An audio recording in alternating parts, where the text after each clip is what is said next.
আজ আমাদের সঙ্গে উপস্থিত আছেন অর্থোপেডিক অঙ্কোসার্জন ডক্টর কৌশিক নন্দী। আর এমন একজন ডাক্তারবাবুকে আমাদের মধ্যে পাওয়ার কারণ বুঝতেই পারছেন। আমাদের আলোচনার বিষয়টা যেটা আপনারা অলরেডি দেখেছেন আমাদের ফেসবুক পেজে, পোস্টারে, সেটাই বোন ক্যান্সার অ্যাওয়ারনেস। বোন ক্যান্সার অ্যাওয়ারনেস নিয়ে কথা বলতে আমাদের সঙ্গে আজকে আমাদের স্টুডিওর অতিথি ডাক্তার কৌশিক নন্দী, এবং স্টুডিওতে আপনাদের সঙ্গে আছে আপনাদের বন্ধু আমি সুস্মিতা আর আমি মল্লিকা। আমাদের অনুষ্ঠানে আজকে স্টুডিওতে ডক্টর নন্দীকে আমরা স্বাগত জানাই। আর সেই সঙ্গে যেটা লিসনারদের জন্য বলবো যে আমাদের আজকের এই অনুষ্ঠানে অবশ্যই আপনারা আপনাদের প্রশ্ন নিয়ে আসতে পারেন, যেমনটা এসে থাকেন সরাসরি ফোন কলে 22488085 এই নম্বরে আসতে পারেন, হোয়াটসঅ্যাপ করতে পারেন 9903059992 এই নম্বরে। এছাড়াও ফেসবুক পেজে লাইভ দেখতে পাচ্ছেন আজকে আপনারা আমাদের অনুষ্ঠান 100.1 FM গোল্ডের যে অফিসিয়াল ফেসবুক পেজ, সেখানে আজকের এই মুহূর্তের অনুষ্ঠান আরোগ্য আপনারা লাইভ দেখতে পাচ্ছেন। সেখানে কমেন্ট সেকশনে রাখতে পারেন আপনাদের প্রশ্ন।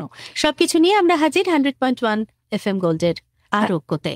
আর শুরুতেই ডাক্তারবাবুর কাছে এই প্রশ্নটাই, যে মানে আপনার কাছে প্রথমেই জানতে চাইবো সারকোমা কি? নমস্কার, খুবই প্রাসঙ্গিক প্রশ্ন। জুলাই মাস যেহেতু সারকোমা অ্যাওয়ারনেস মান্থ, সেই জন্য সেই দিক থেকে বিচার করতে গেলে এই প্রশ্নটা খুবই প্রাসঙ্গিক। সারকোমা একটা স্পেশাল ভ্যারাইটি অফ ক্যান্সার, মানে অন্যান্য যে ক্যান্সারগুলো ব্যাপারগুলো আমরা সাধারণত পরিচিত হয়ে থাকি, যেমন ধরুন হেড নেক অঙ্কোলজির ক্ষেত্রে ব্রেস্ট ক্যান্সার, প্রস্টেট ক্যান্সার, প্যানক্রিয়াসের ক্যান্সার, সেগুলোকে বলে সলিড অর্গান ক্যান্সার। সারকোমা হচ্ছে mainly bone and soft tissue, অস্থি এবং তরুণাস্থি, অস্থির নিচে চামড়ার নিচে যে চর্বি থাকে, মাংসপেশি থাকে, রক্ত চলাচলের শিরা, ধমনী, এই জিনিসগুলো, বা আমাদের যে অস্থি গ্রন্থি বা জয়েন্ট যেটাকে বলে, তার মধ্যে সাইনোভিয়াল টিস্যু থাকে, সেইগুলো থেকে একটা স্পেশাল ভ্যারাইটি অফ ক্যান্সার যেটা তৈরি হয় সেটাকে বলে সারকোমা।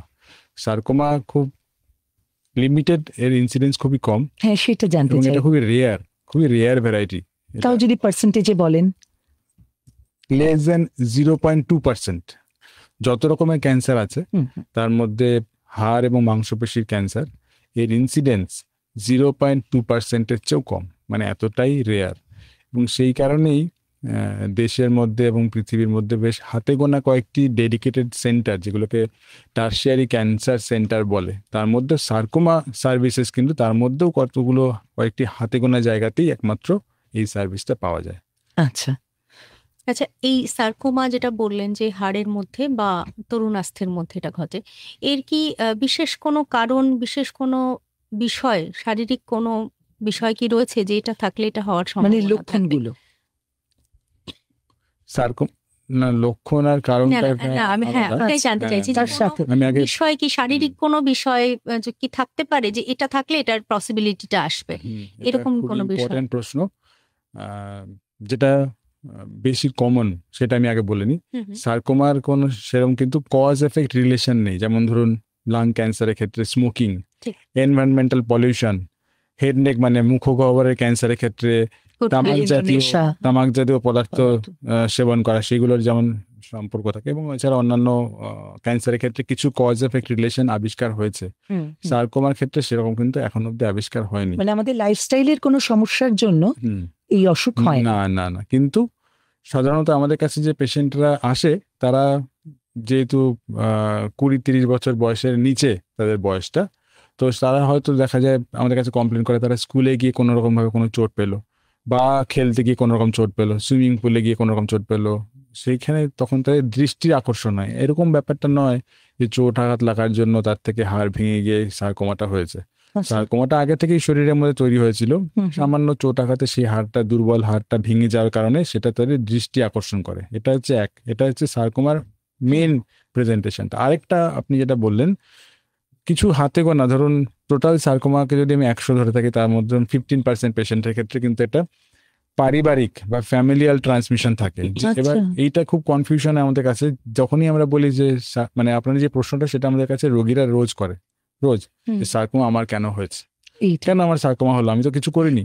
একটা ছোট বাচ্চা ছেলে, একটা কলেজ গোয়িং একটা স্টুডেন্ট বা আইটি প্রফেশনাল, যাই হোক, যে কোনো কারণে, মানে ইয়াং, মানে আমাদের সোসাইটির সবচেয়ে প্রোডাক্টিভ যে বয়সটা, সেই জন্য এটা খুব ইম্পর্টেন্ট সারকোমাটা। 30 বছর বয়সের একটা ছেলে বা মেয়ে আমাকে প্রথম প্রশ্নটা করে, এই প্রশ্নটা কিন্তু করে না সে আমাকে, সে যে আমার চিকিৎসা কি হবে, বা আমি চিকিৎসার খরচ কত, বা আমার চিকিৎসাতে কেমন নিতে হবে নাকি রে, এইসব আমাকে প্রথম প্রশ্নটা করে। সেই প্রশ্নটা কিন্তু আমাদের বইয়ে লেখা নেই, বা কোনো মেডিকেল ইনস্টিটিউশনও শেখানো যে এই সার্কোমাটা আমার কেন হয়েছে। আমি তো কোনো নেশা করি না, আমি তো আমার লাইফস্টাইলে এমন কিছু নেই যে আমি খুব রেকলেস লাইফ লিড করি, তাহলে আমার কেন ক্যান্সারটা হয়েছে। এর কিন্তু সার্কোমার ক্ষেত্রে কোনো উত্তর নেই। হাতে গোনা কিছু পার্সেন্টেজ পেশেন্টের সার্কোমা যাদের ক্ষেত্রে ফ্যামিলিতে ট্রান্সমিশন হয়, এটা কিন্তু জেনেটিক নয়, যে কোনো কিছুই জেনেটিক। আমাদের চোখের মনির রং থেকে শুরু করে চুলের রং, গায়ের রং, সমস্ত কিছু জেনেটিক, সবকিছু জিনের দ্বারাই মানে নির্ধারিত হয়। তো সার্কোমা যেটা ফ্যামিলি মানে পারিবারিক সূত্রে চলে আসে, সেগুলোর মধ্যে কিছু স্পেসিফিক মিউটেশন থাকে, যেমন রেটিনোব্লাস্টোমা জিন। কিছু কিছু পেশেন্ট পরিবারে দেখা যায়, একই পেশেন্ট পরিবারে কারো ব্রেস্ট ক্যান্সার হয়েছে, সেই পরিবারেই কোনো বাচ্চার চোখের ক্যান্সার হয়েছে, চোখটাও বের করে নিতে হয়েছে, সেই পরিবারেই কোনো পেশেন্টের হাড়ের ক্যান্সার হলো। এইটা কিন্তু খুব মারাত্মক ব্যাপার। মানে ক্যান্সারের একটা প্রবণতা, ক্যান্সারের প্রবণতা মানে এই যে 3-4টে ক্যান্সার বললাম, কোলন ক্যান্সার, প্যানক্রিয়াস ক্যান্সার হলে হবে না। ব্রেস্ট ক্যান্সার হয়েছে, সেই পরিবারেই বাচ্চাদের কোনো রেটিনোব্লাস্টোমা বা চোখের ক্যান্সার হয়েছে, সেই পরিবারেই কারো একটা হাড়ের ক্যান্সার বা অস্টিওসার্কোমা হলো, সেটা কিন্তু অন্যান্য যে সার্কোমা তাদের ক্ষেত্রে এর প্রগনোসিস বা আউটকাম কিন্তু খুবই খারাপ, খুব খারাপ প্রগনোসিস। মানে এটা জেনেটিক্যালি ডিটারমিন তো বটেই, প্লাস ফ্যামিলির মধ্যে রান করছে, এবং সেই ক্ষেত্রে কিন্তু জেনেটিক কাউন্সিলিং এর একটা খুব ইম্পর্টেন্ট রোল থাকছে। জেনেটিক কাউন্সিলিং ফিউচার জেনারেশন, তারা তাদের যখন নেক্সট জেনারেশন যখন ম্যারেজ হচ্ছে, তাদের genetic counselling is very important. মানে তারা নেক্সট ইস্যুস নেবে কি নেবে না, বা সেখানে জেনেটিক কাউন্সিলরের প্রাসঙ্গিকতাটা আসছে, এবং এটা জানানোটাও দরকার যে পরিবারে এই ধরনের বিষয় আছে। এই জায়গাটাতে আমরা অবশ্যই একটু পরে আসবো, জেনেটিক কাউন্সেলিং এবং যে আগে থেকে জানা বিষয়টা, এটা কিভাবে সম্ভব, এই বিষয়টা নিয়ে আমরা ডিটেলে আলোচনায় আসবো। কিন্তু তার আগে জানতে চাইবো সার্কোমা কত রকমের হতে পারে এই জায়গাটা। সার্কোমা গ্রসলি দু রকমের, একটা হচ্ছে বোন সার্কোমা, একটা সফট টিস্যু সার্কোমা। এবার এই সার্কোমা, সফট টিস্যু সার্কোমার মধ্যে প্রচুর ডিভিশন আছে, কারণ আমাদের শরীরে যদি আমি গ্রসলি ডিভাইড করি, অস্থি এবং তরুণাস্থি এবং সফট টিস্যু, মানে হাড় ছাড়া যা কিছু সবই তো সফট টিস্যু। তো এই হাড়ের সার্কোমা প্রধানত osteosarcoma, Ewing sarcoma, chondrosarcoma, synovial sarcoma, angiosarcoma, এরকম 4-5টি আছে। তার মধ্যে osteosarcoma, Ewing sarcoma, chondrosarcoma এগুলো সবচেয়ে বেশি কমন। কন্ড্রো সার্কোমা একটু এলডারলি পেশেন্টদের ক্ষেত্রে হয়, যারা স্কেলিটালি ম্যাচিওর, মানে যাদের গ্রোথটা কমপ্লিট হয়ে গেছে তাদের ক্ষেত্রে হয়। অস্টিও সার্কোমা, ইভিং সার্কোমা যারা ধরুন স্কেলিটালি ইমম্যাচিওর, ধরুন মেয়েদের ক্ষেত্রে 15 বছর 16 বছর, ছেলেদের ক্ষেত্রে 16-17 বছর, এর নিচে জেনারেলি হয়। আচ্ছা, আপার এজ লিমিটটা হচ্ছে 20-25 এই সময়ের মধ্যে হবে। আর সফট টিস্যু সার্কোমা যে কোনো বয়সের মহিলা পুরুষ দুজনের ক্ষেত্রেই হতে পারে, এর মধ্যে মহিলা বা পুরুষের ক্ষেত্রে কোনো রকম কোনো প্রাধান্য কিছু দেখা যায় না, যে কোনো বয়সেই হতে পারে সফট টিস্যু সার্কোমা। তো এই যে সার্কোমা হয়েছে এটা বুঝবে কি করে, যেখানে তার প্রকাশ এত কম? লক্ষণ কি? সার্কোমার লক্ষণ যেগুলো থাকে সেগুলো হচ্ছে কিন্তু আমাদের রোজকার, যে যেমন ধরুন কোমরে ব্যথা, হাঁটু ব্যথা, গাঁটে গাঁটে ব্যথা, এটা একটা ইম্পর্টেন্ট। কোনো ফোলা, যে ফোলাটা আগে ব্যথা ছিল না কিন্তু হঠাৎ করে সেই ফোলার মধ্যে ব্যথা এলো, বা যে ফোলাটা একটু থামাবো, লিসনার না এসেছিলেন কিন্তু চলে গেছে। হ্যাঁ বলুন ডাক্তার। বা যে ফোলাটা গত 3-4 বছর ধরে রয়েছে কিন্তু বিগত 2-3 মাসের মধ্যে তার সাইজটা হঠাৎ করে বেড়ে গেল, এটা খুব চিন্তার ব্যাপার। আচ্ছা, আমাদের শরীরে অনেকেরই, আপনি খেয়াল করে দেখবেন বা শুনে দেখবেন, লাইপোমা, চর্বির টিউমার অনেকেরই থাকে। সেই চর্বির টিউমার প্রায় 10-15 বছর ধরে আছে, কপালে থাকে, সেটা ডার্ময়েড বলে, মাঝখানে থাকে ডার্ময়েড। অনেকের দেখেছি চর্বির টিউমারটা অনেকদিন ধরে আছে, কিন্তু ইম্পর্টেন্ট ব্যাপারটা হচ্ছে সেটা গত 2 মাসের মধ্যে অ্যাক্সিলারেটেড গ্রোথ বলে কথাটা, মানে খুব কম সময়ের মধ্যে হঠাৎ করে সাইজটা বেড়ে গেছে কিনা, সেটা খুব ইম্পর্টেন্ট। আর আগে ব্যথা ছিল না, তার মধ্যে হঠাৎ করে ব্যথা শুরু হওয়া, বা ধরুন প্যাথোলজিক্যাল ফ্র্যাকচার, আমাদের শরীরে হাড়ের যা স্ট্রেংথ, সেই স্ট্রেংথে কোনো ফ্র্যাকচার হতে গেলে হেড অন কলিশন বা খুব হাই ভেলোসিটি ট্রমা হওয়ার দরকার। যদি ধরুন আপনি বসে আছেন, আমি বসে আছি, উঠতে গিয়ে আমার পাটা হাড় ভেঙে গেল বা কোমরের হাড় ভেঙে গেল, বা শুয়ে আছি, সুপাইন পশ্চারে চিত হয়ে শুয়ে আছি, পাশ ফিরতে গেলে আমার হাতটা ভেঙে গেল, এবং সেখানে আগে থেকে ব্যথা ছিল, এটা কিন্তু একমাত্র চূড়ান্ত লক্ষণ যে আমার শরীরের মধ্যে, হাড়ের মধ্যে কোনো ক্যান্সার, বা সেটা সার্কোমা হতে পারে, বা শরীরে অন্য কোনো সলিড অর্গানের ম্যালিগনেন্সি হাড়ের মধ্যে স্প্রেড করেছে, সেটাও হতে পারে। এটা কিন্তু হাড়ের ক্যান্সারের অন্যতম লক্ষণ, প্যাথোলজিক্যাল ফ্র্যাকচার। আপনি কাঁধের হাড়ের ব্যথার কথা বলছিলেন। একটা ফোন রয়েছে। নমস্কার, কি বলছেন? হ্যাঁ নমস্কার দিদি। হ্যাঁ ডাক্তারবাবুকে নমস্কার জানাই। নমস্কার। আমি প্রসাদপুর ভগবতীতলা, এটা হুগলি জেলা, বুঝলেন। আপনার সমস্যাটা বলুন। আমার সমস্যা, আমার স্ত্রীর সমস্যা। বলুন। বলুন। হ্যাঁ, কিন্তু রাত্রিরে প্রচন্ড কোমরের যন্ত্রণা হয় এবং হাঁটু, দুটো হাঁটুতে খুব ব্যথা হয়। হ্যাঁ, এইটা হয়, অনেক ডাক্তার দেখিয়েছি, এমআরআই ফেমআরআই সমস্ত কিছু হয়েছে, ওষুধও খাচ্ছে, কোনো সুরাহা পায়নি। এত যন্ত্রণা হয়, যদি 1 কিলোমিটার হাঁটতে বলেও পারবে না। এই ধরনের মানে ভুগছি আজকে প্রায় 3 বছর। হ্যাঁ, কিছুতেই কিছু হয় না। রান্না করতে গেলে দাঁড়িয়ে রান্না, সেখানে একটা টুল থাকে, সেখানে টুলে বসতে হয়, বসে রান্না করতে হয়। আচ্ছা, আপনার সমস্যাটা আমি শুনলাম। একটা ভালো ব্যাপার হচ্ছে আপনি একটা মেডিকেল সুপারভিশনের মধ্যে আছেন, যেটা সবচেয়ে ইম্পর্টেন্ট ব্যাপার। আপনি বললেন যে অনেক ডাক্তার দেখিয়েছেন, এক্স রে এমআরআই এই জিনিসগুলো হয়েছে। আমি মানে হ্যাঁ, থেকে আরম্ভ করে সমস্ত ফেল। হ্যাঁ। তো এই ব্যাপারটা আপনি বুঝুন যে আপনার কথা শুনে যেটা মনে হচ্ছে, অ্যাটলিস্ট আমরা আজকে যে টপিকে আলোচনা করছি, হাড়ের ক্যান্সার, বোন অ্যান্ড সফট টিস্যু সার্কোমা, আপনার পরিবারের যার সম্বন্ধে আপনি বলছেন, আমার মনে হয় না সেই ধরনের কোনো সমস্যা ওনার আছে বলে। তার কারণ যে রোগটার কথা আমরা আলোচনা করছি সেগুলো কিন্তু এক্স রে এমআরআই এগুলোতে প্রাথমিকভাবেই ধরা পড়ে। এবার আপনার যে সমস্যাটা যেটা হয়েছে, আপনার পরিজনের যেটা হয়েছে, সেটা হয়তো কোনো আর্থ্রাইটিস হতে পারে, লাম্বার ক্যানাল স্টেনোসিস হতে পারে, কোনো শিরদাঁড়ার মধ্যে যে ডিস্ক বা জেলির মতো জিনিস থাকে সেটা শুকিয়ে যাওয়ার জন্য, স্পাইনাল কর্ডের উপর চাপ পড়ার জন্য হতে পারে। সেই জিনিসগুলো পুরোপুরি আলাদা। তার জন্য ফিজিওথেরাপি, অন্যান্য চিকিৎসা পদ্ধতি আছে, সেটা আজকের আলোচ্য বিষয় নয়। তো সার্কোমা আমার মনে হয় না সেরকম কোনো সম্পর্ক থাকতে পারে, কারণ সেই সার্কোমা বা হাড়ের ক্যান্সার বা হাড়ের ক্ষয়জনিত যদি কোনো সমস্যা হয়ে থাকে, সেটা কিন্তু এক্স রে বা এমআরআইতে প্রাথমিকভাবে ধরা পড়ে। ধন্যবাদ বন্ধু, সঙ্গে থাকুন। আর ডাক্তারবাবু, আমরা যে বিষয়ে কথা বলছিলাম, লক্ষণগুলোর কথা, সেখানে আপনি বিভিন্ন ব্যথার কথা বলছিলেন বা বিভিন্ন অংশের কথা বলছিলেন। ফ্রোজেন সোলজারের কথাটাও আপনি একটু বলবেন। ফ্রোজেন শোল্ডার আমাদের কাছে যেটা পেশেন্টরা আসে, যেটা খুব ইম্পর্টেন্ট, আমি মেসেজ দিতে চাইবো।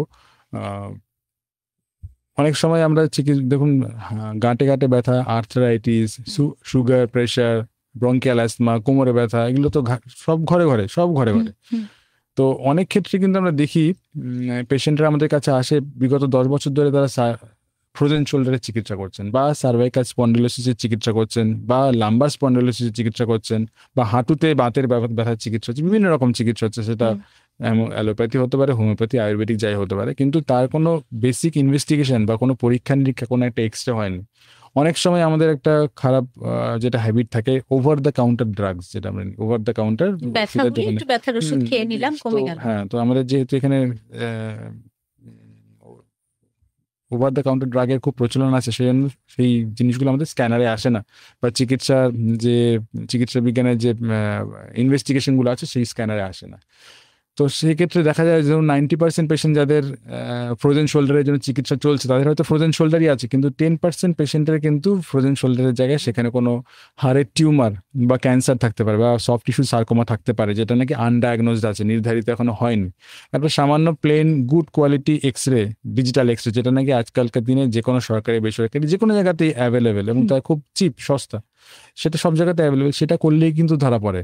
যে কোনো একজন ডাক্তারকে দেখালেই কিন্তু সেটা প্রথমেই উনি করতে দেবেন। যে ব্যাপারটা হচ্ছে যে মানে কোনো চোট আঘাতের ব্যথা, আর্থ্রাইটিসের ব্যথা, বা ফ্রোজেন শোল্ডারের ব্যথা, এগুলো হচ্ছে যে আমাদের ব্যথা কমানোর মলম যেগুলো আছে, বা অ্যান্টিবায়োটিক বা পেন কিলার যে মেডিসিনস গুলো আছে, সেগুলো খেললে কিন্তু কমে যাওয়া উচিত 2-3 দিনের মধ্যে। ঠান্ডা গরম শেক করা, এগুলো করলে কমে যাওয়া উচিত। যখনই আমাদের মানে সন্দেহটা কখন আসবে, যখন দেখবো আমরা যে ঘরের যে মেডিকেশনস গুলো আছে, যেগুলো আমরা রুটিনলি করি, সেগুলো ঠান্ডা গরম শেক দেওয়া, চুন হলুদ গরম করা, এগুলোতে কমছে না, তখন কিন্তু আমাদের নিজের মনের মধ্যে একটা আমাদের সচেতন হওয়ার দরকার, যে ডাক্তারের কাছে যাওয়ার দরকার। দেখুন, কারো কোমর ব্যথা হলে তো গিয়ে সে কেউ পেট সিটি স্ক্যান করাবে না বা এমআরআই করাবে না, সেটা যুক্তিযুক্তও নয়, সম্ভবও নয় আমাদের দেশে, এবং প্রয়োজনও নেই। মানে সেই রিসোর্স ইউটিলাইজেশনটা ঠিক মতো হবে না তাহলে।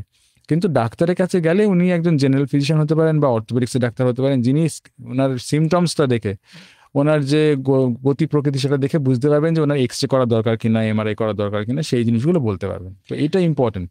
আচ্ছা, এই যে আপনি বললেন যে হাড়ের টিউমার থাকতে পারে, যেটাকে আপনি সার্কোমা বলছেন, তাহলে হাড়ের টিউমার মানেই কি সার্কোমা? না, হাড়ের টিউমার মানেই সার্কোমা নয়। হাড়ের যত রকম টিউমার আছে তার মধ্যে একটা পার্ট হচ্ছে সার্কোমা। হাড়ের most common tumour, primary tumour হচ্ছে যেমন ধরুন মেটাস্টেটিক বোন ডিজিজ। মেটাস্টেটিক বোন ডিজিজ মানে ধরুন শরীরে অন্য কোনো সলিড অর্গানের মধ্যে ওনার Tumor. ক্যান্সার হয়েছে, সেটা হাড়ের মধ্যে স্প্রেড করেছে রক্তের মধ্যে দিয়ে, 1 নম্বর। 2 নম্বর হচ্ছে রক্তের ক্যান্সার। আমরা জানি যে রক্তটা, হাড় হচ্ছে রক্ত তৈরি করার ফ্যাক্টরি, মানে ব্লাডটা তৈরি হচ্ছে বোনের Bone মধ্যে, marrow। বোন ম্যারোর মধ্যে। হুম। তো ব্লাডের যত ক্যান্সার আছে সেগুলোকে আমরা বোনের ক্যান্সারও বলতে পারি, যেমন ধরুন মাল্টিপল মাইলোমা, লিউকিমিয়া, লিম্ফোমা, এগুলো সবই কিন্তু হাড়েরও ক্যান্সার, রক্তেরও ক্যান্সার। তো এগুলো অনেক বেশি কমন দেন সার্কোমা। ক্যান্সার ছাড়া হাড়ের অনেক বিনাইন টিউমার আছে যেগুলো হাড়ের টিউমার, কিন্তু সেগুলো সার্কোমা না, যেমন ধরুন হাড়ের সিস্ট, জায়ান্ট সেল টিউমার, আর এই জিনিসগুলো রয়েছে। যেমন তার সঙ্গে যেমন ধরুন হাইপার প্যারাথাইরয়েডিজম বলে একটা রোগ আছে, সেটাকে বলে ব্রাউনস টিউমার। থাইরয়েড গ্ল্যান্ডের পাশে আমাদের একটা প্যারাথাইরয়েড গ্ল্যান্ড থাকে, হরমোনাল প্রবলেমের জন্য হার্ক হয়ে যায়, সেটাও দেখতে এক্সরেতে টিউমারের মতো লাগে। পেশেন্টের যে সিমটমস, লক্ষণ থাকে, সেগুলো তো ওরকম প্যাথোলজিক্যাল ফ্র্যাকচার হতে পারে, কোনো চোটাঘাত ছাড়া ভেঙে যেতে পারে। তো এই জিনিসগুলো, সার্কোমা খুবই রেয়ার। হাড়ের যত রকম টিউমার আছে তার মধ্যে benign tumour, lymphoma, leukaemia, multiple myeloma, এইসব জিনিসগুলো আছে, আর তার মধ্যে সার্কোমা একটা পার্ট। একটু এই আগে আপনি টিউমার কি বলেছেন খুব- সার্কোমা বা এই ধরনের হাড়ের প্রবলেমের জন্য যে কোনো একটা এক্সরে এনাফ। তো এক্সরেতে নিশ্চয়ই টিউমারটা দেখা যাবে, অবশ্যই। তাহলে সেই টিউমারটা সার্কোমা নাকি বিনাইন, এটা আমরা কোথা থেকে কিভাবে বুঝবো? তার জন্য কি টেস্ট করতে হবে? না, এটা কিন্তু অনেক কিছু জিনিসের উপর ডিপেন্ড করছে। হাড়ের ক্যান্সারের ব্যাপারটা অনেকটা অঙ্ক সলভ করার মতো, বা কোনো মিস্ট্রি মানে সিচুয়েশন সলভ করার মতো, একটা গোয়েন্দা কাহিনীর মতো ব্যাপারটা। অনেকগুলো জিনিস, যেমন ধরুন মেল ফিমেল, ছেলে না মেয়ে, কোন বয়সে হচ্ছে, একই ধরনের এক্সরে একজন 60 বছর বয়সের পেশেন্টের ক্ষেত্রে যেরকম ডায়াগনোসিস হবে, সে একই রকম এক্সরে কিন্তু 20 বছর ছেলে বা মেয়ের ক্ষেত্রে ডায়াগনোসিসটা টোটালি আলাদা হবে। তো এটা একটা ধাঁধার মতো, মানে এটা তো পেশেন্ট বা ওনার পরিজন বা রোগীর পরিজনরা জিনিসটা ডায়াগনোসিস করবেন, এটা ডাক্তাররা ডায়াগনোসিস করবেন। তো সেই জিনিসটা কিন্তু অনেকগুলো ইম্পর্টেন্ট, কারণ অনেক সময় আমরা যেটা ফেস করি ডাক্তার হিসাবে, আমাদের কাছে অনেক সময় হোয়াটসঅ্যাপে আসে বা বিভিন্ন রকম আসে যে এটা কি ডায়াগনোসিস বলুন। এটা কিন্তু অ্যাবসলিউটলি অ্যাবসার্ড একটা ব্যাপার। পেশেন্টকে দেখাটা খুব জরুরি। পেশেন্টের বয়স কত, তার সিমটমসটা কি, তার কোন এজে হয়েছে, এজ খুব ইম্পর্টেন্ট ফ্যাক্টর, একদমই খুবই ইম্পর্টেন্ট ফ্যাক্টর। স্কেলিটালি ম্যাচিওর, মানে তার বয়স সন্ধিক্ষণ পেরিয়েছে কিনা, 14-15 বছর পেরিয়েছে কিনা, নাকি 10 বছরের নিচে, নাকি 60 বছরের ঊর্ধ্বে। এতে ক্যান্সারগুলো আলাদা হয়ে যায়। মানে কিছু কিছু ক্যান্সার আছে যেগুলো কখনোই 60 বছরের নিচে হবে না, আচ্ছা কিছু কিছু ক্যান্সার রয়েছে যেগুলো ধরুন কখনোই 20 বছরের উপরে হবে না। আচ্ছা সেখানে ডায়াগনোসিসটা টোটালি কিন্তু চ্যালেঞ্জ হয়ে যায়। একদমই। তো এগুলো সবকিছু মিলিয়ে সেই ধাঁধাটার অ্যান্সার করতে হয়। তাহলে এই ক্ষেত্রে একটা প্রশ্ন আসে যে সাধারণত সার্কোমা কত নম্বর স্টেজে ধরা পড়ে? মানে আমরা তো বলি চতুর্থ স্টেজে হলে সেটা অনেক দেরি হয়ে যায়, দ্বিতীয় বা তৃতীয়, প্রথম দিকে কি ধরা পড়ে না এই জন্যই ধরা পড়তে দেরি হয়? অবশ্যই ধরা পড়ে। ডাক্তারবাবুর উত্তরটা আমরা নেব, তার আগে নেব একটা ছোট্ট বিজ্ঞাপন বিরতি, ফিরছি বিজ্ঞাপনেরও পারে।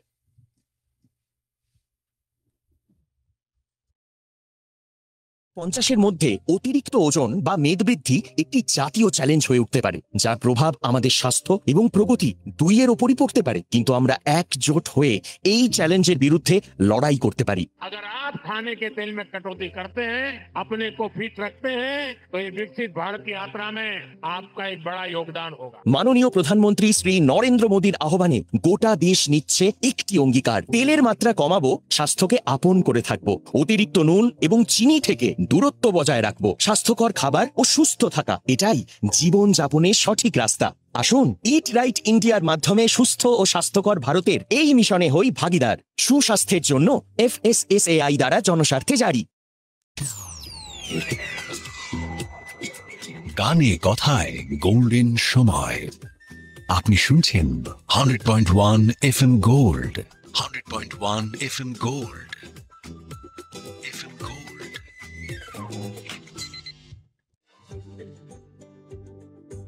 আপনার ভালো থাকার পাসওয়ার্ড আরোগ্য, আরোগ্য। শুনছেন 100.1 FM গোল্ডে, আরোগ্য, আরোগ্য। 100.1 FM গোল্ডে। বিজ্ঞাপন বিরতির পর আবারও ফিরলাম আরোগ্য অনুষ্ঠানে। আমাদের সঙ্গে স্টুডিওতে আজকে অতিথি হিসেবে উপস্থিত আছেন অর্থোপেডিক অঙ্কোসার্জন ডাক্তার কৌশিক নন্দী। বিষয় আজকের বোন ক্যান্সার অ্যাওয়ারনেস। স্টুডিওতে সুস্মিতা আর মল্লিকা। ডাক্তারবাবু, যে প্রশ্ন থেকে আমরা বিজ্ঞাপন বিরতিতে গেছিলাম সেটা হচ্ছে কোন স্টেজে সাধারণত এই সার্কোমা ধরা পড়ে? আমাদের দেশে যেহেতু এবং শহরের মধ্যে বসে কথা বলছি, পেরিফেরিতে অনেক সময় কিন্তু আনডায়াগনোজড অবস্থায় পেশেন্ট আমাদের কাছে আসে, অনেক ডিলেড প্রেজেন্টেশন আসে। যেমন ধরুন টিউমারটা শরীরের মধ্যে যে গ্রন্থির মধ্যে ছিল বা অস্থি গ্রন্থির মধ্যে ছিল, সেখান থেকে ফেটে চামড়া ফাটিয়ে বাইরে বেরিয়েছে যখন রক্তপাত হচ্ছে, হ্যাঁ, বা সেখানে ম্যাগটস বা পোকা ধরে গেছে, এই পরিস্থিতিতেও অনেক সময় আছে। আনকনভেনশনাল ট্রিটমেন্ট অনেক সময় হয়। তো জেনারেলি যে স্টেজ 4 বা টার্মিনাল স্টেজ আসে এরকম নয়। আচ্ছা, কারণ যেহেতু রোগটা ইয়াং এজের 20 থেকে 30 বছরের ক্ষেত্রে, সেজন্য বাবা মায়ের অনেক বেশি সচেতন, এক নম্বর। সেই জন্য যে ব্যথা কমছে না, যেখানে একটা ফোলার মধ্যে ব্যথা চলে এলো বা হট করে হাতটা ভেঙে গেল, বাবা মারা কিন্তু বাচ্চাদের ক্ষেত্রে, তাদের সন্তানদের ক্ষেত্রে সচেতন আজকালকার যুগে অবশ্যই। সেক্ষেত্রে সেই এজ গ্রুপে কিন্তু সচেতনতা বেশি, তারা চট করেই ডাক্তারের কাছে নিয়ে আসেন। যদি সেখানে মেডিকেল পরিষেবা থেকে থাকে সেটা কিন্তু অবশ্যই নিয়ে আসেন তারা। তো প্রাথমিক পর্যায়ে না হলেও অ্যাটলিস্ট স্টেজ 2-তে, সেকেন্ড স্টেজে কিন্তু আমাদের এখানে ধরা পড়ে থাকে। তার মানে সেরে ওঠার পার্সেন্টেজটাও নিশ্চয়ই অনেক বেশি, কারণ সার্কোমার ক্ষেত্রে যেটা আমি বলতে চাইবো, যদি প্রাথমিক পর্যায়ে ধরা পড়ে তাহলে সেক্ষেত্রে কিওর, সার্কোমা মানে হাড়ের ক্যান্সারটা পুরোপুরি নিরাময় হওয়ার সম্ভাবনা অনেক বেশি। তার কারণ দুটো, একটা হচ্ছে প্রাথমিক পর্যায়ে যে কোনো রোগী ধরা পড়লে তার চিকিৎসা পরিষেবার সুযোগ অনেক বেশি। 2 নম্বর হচ্ছে, যেহেতু আমি বললাম এজ গ্রুপটা খুব ইম্পর্টেন্ট, 20 থেকে 30 বছর, সেজন্য বডির ফিজিওলজি অনেক বেশি ফ্রেশ। কিডনি, লিভার, অন্যান্য যে অর্গানসগুলো আছে তাদের ক্ষেত্রে চিকিৎসার যে কেমোথেরাপি, অপারেশনের যে ব্যাপকতা, অপারেশনের পরে রেডিয়েশন, এইসব জিনিসগুলোর যে সাইড এফেক্ট, সেগুলোকে সহ্য করার ক্ষমতা, মানে বডির যে ফিজিওলজিক্যাল ইলাস্টিসিটি, সেটা অনেক বেশি কম্পেয়ার টু 60-70 বছর বয়সের একজন মানুষ হচ্ছে। সেই কারণে তাদের ক্ষেত্রে রোগের যে ট্রিটমেন্টের ইন্টেন্সিটি, সেটা সহ্য করার ক্ষমতা অনেক বেশি। এবং তার থেকে ট্রিটমেন্ট কমপ্লিশনের পরে রিহ্যাবিলিটেশন, যেটাকে বলে ফিজিক্যাল রিহ্যাবিলিটেশন বা ফিজিওথেরাপি, বা জীবনের মূল স্রোতে ফেরত আসার সম্ভাবনাও অনেক বেশি থাকে। পেশেন্টদের ফাইট করার মেন্টালিটি অনেক বেশি থাকে। এই ফাইট করার মেন্টালিটির সঙ্গে কিন্তু শরীরের রোগ প্রতিরোধ করার ক্ষমতা বা ইমিউনিটি একদম ডিরেক্ট রিলেশন আছে। যে পেশেন্ট প্রথমেই আমাদের কাছে এসে সারেন্ডার করে দেয়, তার ক্ষেত্রে আমরা দেখেছি যে বিভিন্ন রকম ফিজিক্যাল এবং সাইকোলজিক্যাল কমপ্লিকেশনস অনেক বেশি হয়, রাদার দেন যে পেশেন্ট আমাদের কিন্তু প্রথম দিন থেকে ফাইটিং মেন্টালিটি থাকে। একদম ডিরেক্ট রিলেশন থাকে এর শরীরে রোগ প্রতিরোধ করার ক্ষমতার সঙ্গে। একটা ফোন কল রয়েছে, শুনে নেব কথা। নমস্কার। হ্যাঁ নমস্কার। হ্যাঁ, কে বলছেন? বেলঘড়িয়া থেকে লক্ষ্মী মজুমদার বলছি। হ্যাঁ, বলছি যে মানে সেই ইটা কি করে বোঝা যাবে যে টিভিটা কি কি? করে বোঝা যাবে? না, আমি কি আজকে বোঝা যাবে? কথা বলছি বোন ক্যান্সার নিয়ে। হ্যাঁ সেইটাই। আমি হাঁটু ডাক্তার দেখিয়েছি। ডাক্তার বলেছে যে ভারী জিনিস তুলতে না, কিন্তু আমার রান্নাঘরে দাঁড়িয়ে তো রান্না করতে পারি না, আমার চেয়ার থাকে। হ্যাঁ, বেশি হাঁটতেও পারি না, হাঁটু ব্যথা হয়ে যায়, ফুলে যায়। তা কিসে আমি ক্যালসিয়ামে খাচ্ছি, ডাক্তারও দেখাচ্ছি, ওষুধ দেখাচ্ছি, কিন্তু কমছে না। কিন্তু কিসে ভালো হবো ডাক্তারবাবু? একটু আগে হ্যাঁ, এরকম নমস্কার। একটা প্রশ্ন ছিল। আপনার কথাটা শুনে আমার যেটা মনে হলো, মোস্ট মানে খুব সম্ভবত হয়তো আপনার হাঁটুতে বাতের ব্যথা বা অস্টিও আর্থ্রাইটিস, যেটা এই বয়সে খুব কমন, সেটা হয়তো হয়ে থাকবে। তো এটা কিন্তু সার্কোমার লক্ষণ। আপনি যদি বলতে চান যে মানে আপনার প্রশ্নটা যদি আমি এরকম ভাবে ধরি যে কি করে বুঝবো আমার হাড়ে ক্যান্সার হয়েছে কি হয়নি, এটা যদি আপনার প্রশ্ন হয়ে থাকে, তার উত্তরটা এটা, যদি আপনার যে ব্যথাটা হচ্ছে সেটা যদি বহুদিন থেকে হয়ে থাকে এবং সেটা যদি আপনার ডাক্তারবাবু যে ওষুধগুলো দিয়েছেন বা যে মলম দিয়েছেন বা যে ফিজিওথেরাপির কথা বলেছেন, সেগুলো করে যদি আপনার রিলিফ হয়, তাহলে কিন্তু আপনার ধরে নিতে পারেন যে সার্কোমা হয়নি। 2 নম্বর হচ্ছে, আপনার যদি রাতের দিকে বা রেস্ট পেন, মানে আপনি বসে আছেন তখন ব্যথা করছে না, বা রাত্রেবেলা আপনার ঘুমটা ডিস্টার্ব হচ্ছে না, সেই জিনিসগুলো যদি না হয় তাহলে কিন্তু সেটা দুশ্চিন্তার কারণ নয়। 3 নম্বর হচ্ছে, আপনার যদি হঠাৎ করে হাড় ভেঙে না যাওয়ার সম্ভাবনা কিছু থাকে, বা আপনি যে ওষুধগুলো খাচ্ছেন সেই ওষুধ খাওয়ার পরেও আপনার যদি ব্যথার ইন্টেন্সিটি বা ব্যথাটা যদি খুব বেশি বেড়ে না যায়, তাহলে কিন্তু আপনি নিশ্চিন্ত থাকতে পারেন আপনার আর যাই হোক হাড়ের ক্যান্সার হয়নি। বাতের ব্যথাও সারতে চায় না, কিন্তু তার চিকিৎসা পদ্ধতিটা কিন্তু আলাদা, সেটা আপনার ডাক্তারবাবু যেরকমভাবে আপনাকে দিক নির্দেশ করবেন সেরকমভাবে আপনাকে ফলো করতে হবে। আরো একজন রয়েছেন ফোনে। নমস্কার। নমস্কার ডাক্তারবাবু, নমস্কার আপনাদের। নমস্কার। নমস্কার, বলুন। আমি বলছি ডাক্তারবাবুকে একটা কোয়েশ্চেন করছি। আমার বলুন। মায়ের বয়স ওই 75-6। এবার উনি মানে মোটামুটি কিছুদিন আগে একটু পড়ে গিয়েছিলেন, পড়ে গিয়ে ঠিক কোমরের নিচে থেকে ওই ঠিক পায়ের মানে জায়গাটা, কোমরের নিচেটা মানে ওইখানটা ভেঙে গেছিল। তা ভেঙে যাওয়ার পর উনি অপারেশনও করিয়েছিলেন। করানোর পর ওটা ওখানটা একটু ভালো আছে, কিন্তু পরে আবার ঠিক ওই হাঁটু আর পায়ের মাঝে আর একবার পড়ে গিয়ে ভাঙে, মানে ঠিক মাঝখানটা একটু ভেঙে যায়। হ্যাঁ, তা ওইটারও অপারেশন হয়, কিন্তু ব্যাপারটা হচ্ছে ওষুধও খায়, অপারেশন হয়, ঠিক মতো তার চলতে পারছে না। আর একটা কথাই আমার বলার, উনি একটু মানে বেসামাল হয়ে গিয়ে যে পড়ে যাচ্ছে, হ্যাঁ, টুক করে হাত ভেঙে যাচ্ছে, যেমন হাত ভেঙে যাচ্ছে আবার, মানে 2-3 বার এরকম পরপর। ওনার কি হাড়ের মানে কিরকম পজিশন রয়েছে সেইটা আমি একটু জানতে। আপনার মায়ের বয়স বললেন আপনি 75 না, 75 বছর বয়স বললেন বোধহয়। তো এই বয়সে কিন্তু অস্টিওপোরোসিস খুব ইম্পর্টেন্ট একটা কারণ। হাড়ের ক্যান্সারের চেয়ে অনেক অনেক গুণ বেশি কমন অস্টিওপোরোসিস। সেটা সাধারণভাবে মহিলাদের ক্ষেত্রে হরমোনাল চেঞ্জেসের জন্য হয়ে থাকে। আপনি যেরকম বললেন যে উনি পড়ে গিয়ে হাড় ভেঙে গেছে, সে অপারেশন হওয়ার কিছুদিনের মধ্যেই আবার পড়ে গিয়ে হাড় ভেঙে গেছে, তো আমার শুনে কিন্তু এটা অস্টিওপোরোসিস বলে মনে হচ্ছে। এটা কিন্তু হাড়ের ক্যান্সারের লক্ষণ নয়। হ্যাঁ, তো হাড়ের ক্যান্সারের লক্ষণ যেটা আমরা কিছুক্ষণ আগে আলোচনা করলাম, যে কোনো রকম চোটাঘাত ছাড়াই হাড় ভেঙে যাওয়া, কোনো হাড়ের মধ্যে বা অস্থিসন্ধির জায়গায় বা জয়েন্টের কাছে কোনো ফোলা আসা, এবং তার সঙ্গে কিন্তু ক্যান্সারের যে লক্ষণগুলো সেগুলো থাকবে, যেমন ধরুন খিদে চলে যাওয়া 1 নম্বর। 2 নম্বর হচ্ছে শরীরের ওজন কমে যাওয়া। শরীরের ওজন কমে যাওয়াটা কিন্তু ডায়েটিং করে ওজন কমালে হবে না। শরীরের ওজন কমে যাওয়ার কথার অর্থ হচ্ছে ধরুন 6 মাসের মধ্যে শরীরের যা ওজন ছিল তার 10% কমে যাওয়া। মানে 2 কিলো কমেছে আমার 2 বছরে, সেটা কোনো সিগনিফিকেন্স নেই বা তাৎপর্য নেই। বিগত 6 মাসের মধ্যে যদি শরীরের ওজনের 10% কমে যায়, সেটা কিন্তু সিগনিফিকেন্ট হিসেবে ধরতে হবে। তার সঙ্গে খিদে কমে যাওয়া, সন্ধ্যের দিকে ঘাম হওয়া, এইসব জিনিসগুলো কিন্তু ক্যান্সারের লক্ষণ বলে ধরতে হবে। আমরা একটু বলে নিই যে আমাদের স্টুডিওর ঘড়ি বলছে আপাতত রাত 9:59:14, অর্থাৎ সংবাদ বিরতিতে যাব ঠিক 10টায়, ফিরবো 10:10 আরোগ্য অনুষ্ঠান নিয়ে এভাবেই। কিন্তু আমাদের 100.1 FM গোল্ড কলকাতা, আমাদের যে ফেসবুক পেজ, সেখানে চলছে আমাদের লাইভ। আকাশবাণী কলকাতা ফেসবুক পেজেও চলছে লাইভ। এই লাইভ কিন্তু আমাদের টানা চলবে এবং আমরা থাকবো বন্ধুদের সঙ্গে, যারা আমাদের দেখছেন সরাসরি লাইভে, তাদের কাছ থেকে প্রশ্ন নেব এবং আরো অনেক প্রশ্ন উত্তর নিয়ে ডাক্তারবাবুর সঙ্গে কিন্তু আমরা কন্টিনিউ করব। ডাক্তারবাবু, আমরা তাহলে পরের প্রশ্নে যাই। যে কথাটা বারবার আমরা বলছিলাম যে ধরা পড়ার যে একটা নির্দিষ্ট সময় রয়েছে, বা ধরা পরেও যেহেতু এটা খুব আনকমন, সহজেই ধরা পড়ার বিষয় থাকে না বা মনেই হয় না, সেক্ষেত্রে ঝুঁকি আছে কি? থাকলে ঝুঁকির কারণগুলো কি কি? ঝুঁকির কারণ সেরকম বলতে গেলে, যেমন ধরুন কোনো পেশেন্টের যদি কোনো কারণে অন্য কোনো চিকিৎসার কারণে, অন্য কোনো ক্যান্সারের কারণে রেডিয়েশন না হয়, রে দেওয়া হয়েছে, শরীরের যে কোনো জায়গায় যদি রে বা রেডিয়েশন লেগে থাকে, সেইখানে কিন্তু হাড়ের ক্যান্সার হতে পারে। সেটাকে বলে রেডিয়েশন ইনডিউসড সার্কোমা।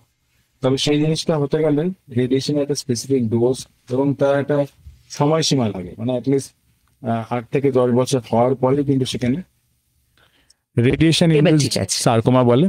শরীরের কোনো অংশে যদি অন্য কোনো কারণে রেডিয়েশন লেগে থাকে, তো সেই রেডিয়েশন চিকিৎসা নেওয়ার পরে পেশেন্টদের কিন্তু 8 থেকে 10 বছর পরে সেখানে রেডিয়েশন ইনডিউসড সার্কোমা হওয়ার একটা চান্স থাকে। এটা একটা ঝুঁকি। কিন্তু সেক্ষেত্রে দেখতে গেলে সেই রেডিয়েশনটাও কিন্তু একটা ক্যান্সারের চিকিৎসার অঙ্গ হিসাবে নেওয়া হয়েছিল, তো সেটা কিন্তু আনঅ্যাভয়েডেবল। তবে আপনি যেহেতু ঝুঁকির কথা বললেন, এটা একটা ঝুঁকি বটেই। দ্বিতীয় কথা হচ্ছে কজ এফেক্ট রিলেশন কোনো কিছুর সঙ্গে, কোনো পলিউশনের সঙ্গে বা কোনো রকম অ্যাডিকশনের সঙ্গে তো সার্কোমার ক্ষেত্রে বা বোন ক্যান্সারের ক্ষেত্রে নেই। কিন্তু যেটা পেশেন্টদের খেয়াল রাখার দরকার বা রোগীদের পরিজনদের খেয়াল রাখার দরকার, যে অন্য কোনো ক্যান্সারের চিকিৎসা হচ্ছে সেই পেশেন্টের কোথাও, যেমন ধরুন মাল্টিপল মাইলোমা বা বোন ম্যারো কোনো ক্যান্সার, সেই পেশেন্টের হাড়ে কোথাও ব্যথা হচ্ছে কিনা, এটা খুব ইম্পর্টেন্ট। হাড়ে ব্যথা হচ্ছে কিনা সেটা অনেক সময় ইগনোর করা হয়। এটা খুব ইম্পর্টেন্ট এই জন্য, আমি যেটা বললাম প্যাথোলজিক্যাল ফ্র্যাকচার, আরেকটা কথা আছে ইমপেন্ডিং প্যাথোলজিক্যাল ফ্র্যাকচার। মানে প্যাথোলজিক্যাল ফ্র্যাকচারটা এখন, মানে আপনার সোজা কথা বলতে গেলে আপনার বাড়িটা ভেঙে পড়লো একটা জিনিস, আর আপনি চোখের সামনে দেখছেন যে পিলারটা প্রতিদিন একটু একটু করে ক্ষয়ে যাচ্ছে। এবার আপনি সিদ্ধান্ত নিন যে আপনি কি বাড়িটা ভেঙে পড়ার পরে বাড়িটা সারাবেন, নাকি পিলারটা ক্ষতিগ্রস্ত হচ্ছে সেই অবস্থায় আরেকটা পিলার লাগাবেন। ন্যাচারালি স্বাভাবিক বুদ্ধিতে এটাই বলে যে পিলার, মানে বাড়িটা ভেঙে পড়ার আগে আমাকে আরেকটা রিপেয়ার বা প্যাচ ওয়ার্ক করতে হবে। এটাও সেরকম ব্যাপার। যখন ব্যথাটা হচ্ছে তখনই ডাক্তারবাবুকে দেখিয়ে সেটা ডাক্তারবাবুর সঙ্গে আলোচনা করে একটা এক্স-রে করে নেওয়া বা MRI করে নেওয়া, সেটা কিন্তু দরকার যখন ভেঙে যাওয়ার আগে। কারণ ভেঙে যদি যায় হাড়টা প্যাথোলজিক্যাল ফ্র্যাকচার, তাহলে কিন্তু সেখান থেকে রোগটা ছড়িয়ে পড়ার সম্ভাবনা অনেক বেশি। পেশেন্ট বহুদিন ধরে রোগ সজ্জায় বা বেড রিডেন হয়ে যাবে, তার কোয়ালিটি অফ লাইফটা ড্রাস্টিক্যালি খারাপ হয়ে যাবে। সেজন্য ইম্পেন্ডিং প্যাথোলজিক্যাল ফ্র্যাকচার বা ভেঙে যাওয়ার আগের পরিস্থিতিতে যদি আমরা ডায়াগনোসিস করতে পারি এক্স রে করে, তাহলে সেটা কিন্তু প্রোফাইলেকটিক্যালি মানে ভেঙে যাওয়ার আগেই সেই পরিস্থিতিটাকে মোকাবিলা করা যায়। আচ্ছা, বোন ক্যান্সারের ক্ষেত্রে যেহেতু বোনের বিষয় আসছে, এবং একটু আগে আপনি বলেছেন যে সব টিউমারই কিন্তু ক্যান্সারাস নয়, সার্কোমা নয়, সেক্ষেত্রে এর জন্য কি টেস্ট করা হবে? প্রথমে যেটা করা হয় সেটা হচ্ছে বেসিক একটা ভালো কোয়ালিটির X ray, digital X ray এখন সব জায়গাতেই অ্যাভেলেবেল। তো good quality digital X ray পরে যদি আমাদের সন্দেহজনক বলে কিছু মনে হয়, সেক্ষেত্রে এমআরআই এবং সিটি স্ক্যান। আর এমআরআই সিটি স্ক্যানের পরে যেটা খুব ইম্পর্টেন্ট আজকের আলোচনার বিষয়, আমাদের আপনারা সবাই জানেন যে বায়োপসি বলে একটা কথা আছে ক্যান্সারের ক্ষেত্রে। তো বায়োপসি নিয়ে আমাদের খুব ট্যাবু আছে, একটা নিষিদ্ধ ব্যাপার রয়েছে এবং সবার মনে খুব ভয়, ছড়িয়ে যেতে পারে ভাবে যে একবার সবাই বায়োপসি আমাদের করলে একই কথা ছড়িয়ে বলে, যাবে, আরো তাড়াতাড়ি প্রত্যেকে একই কথা বলে যে বায়োপসি করলে তো রোগটা ছড়িয়ে যাবে।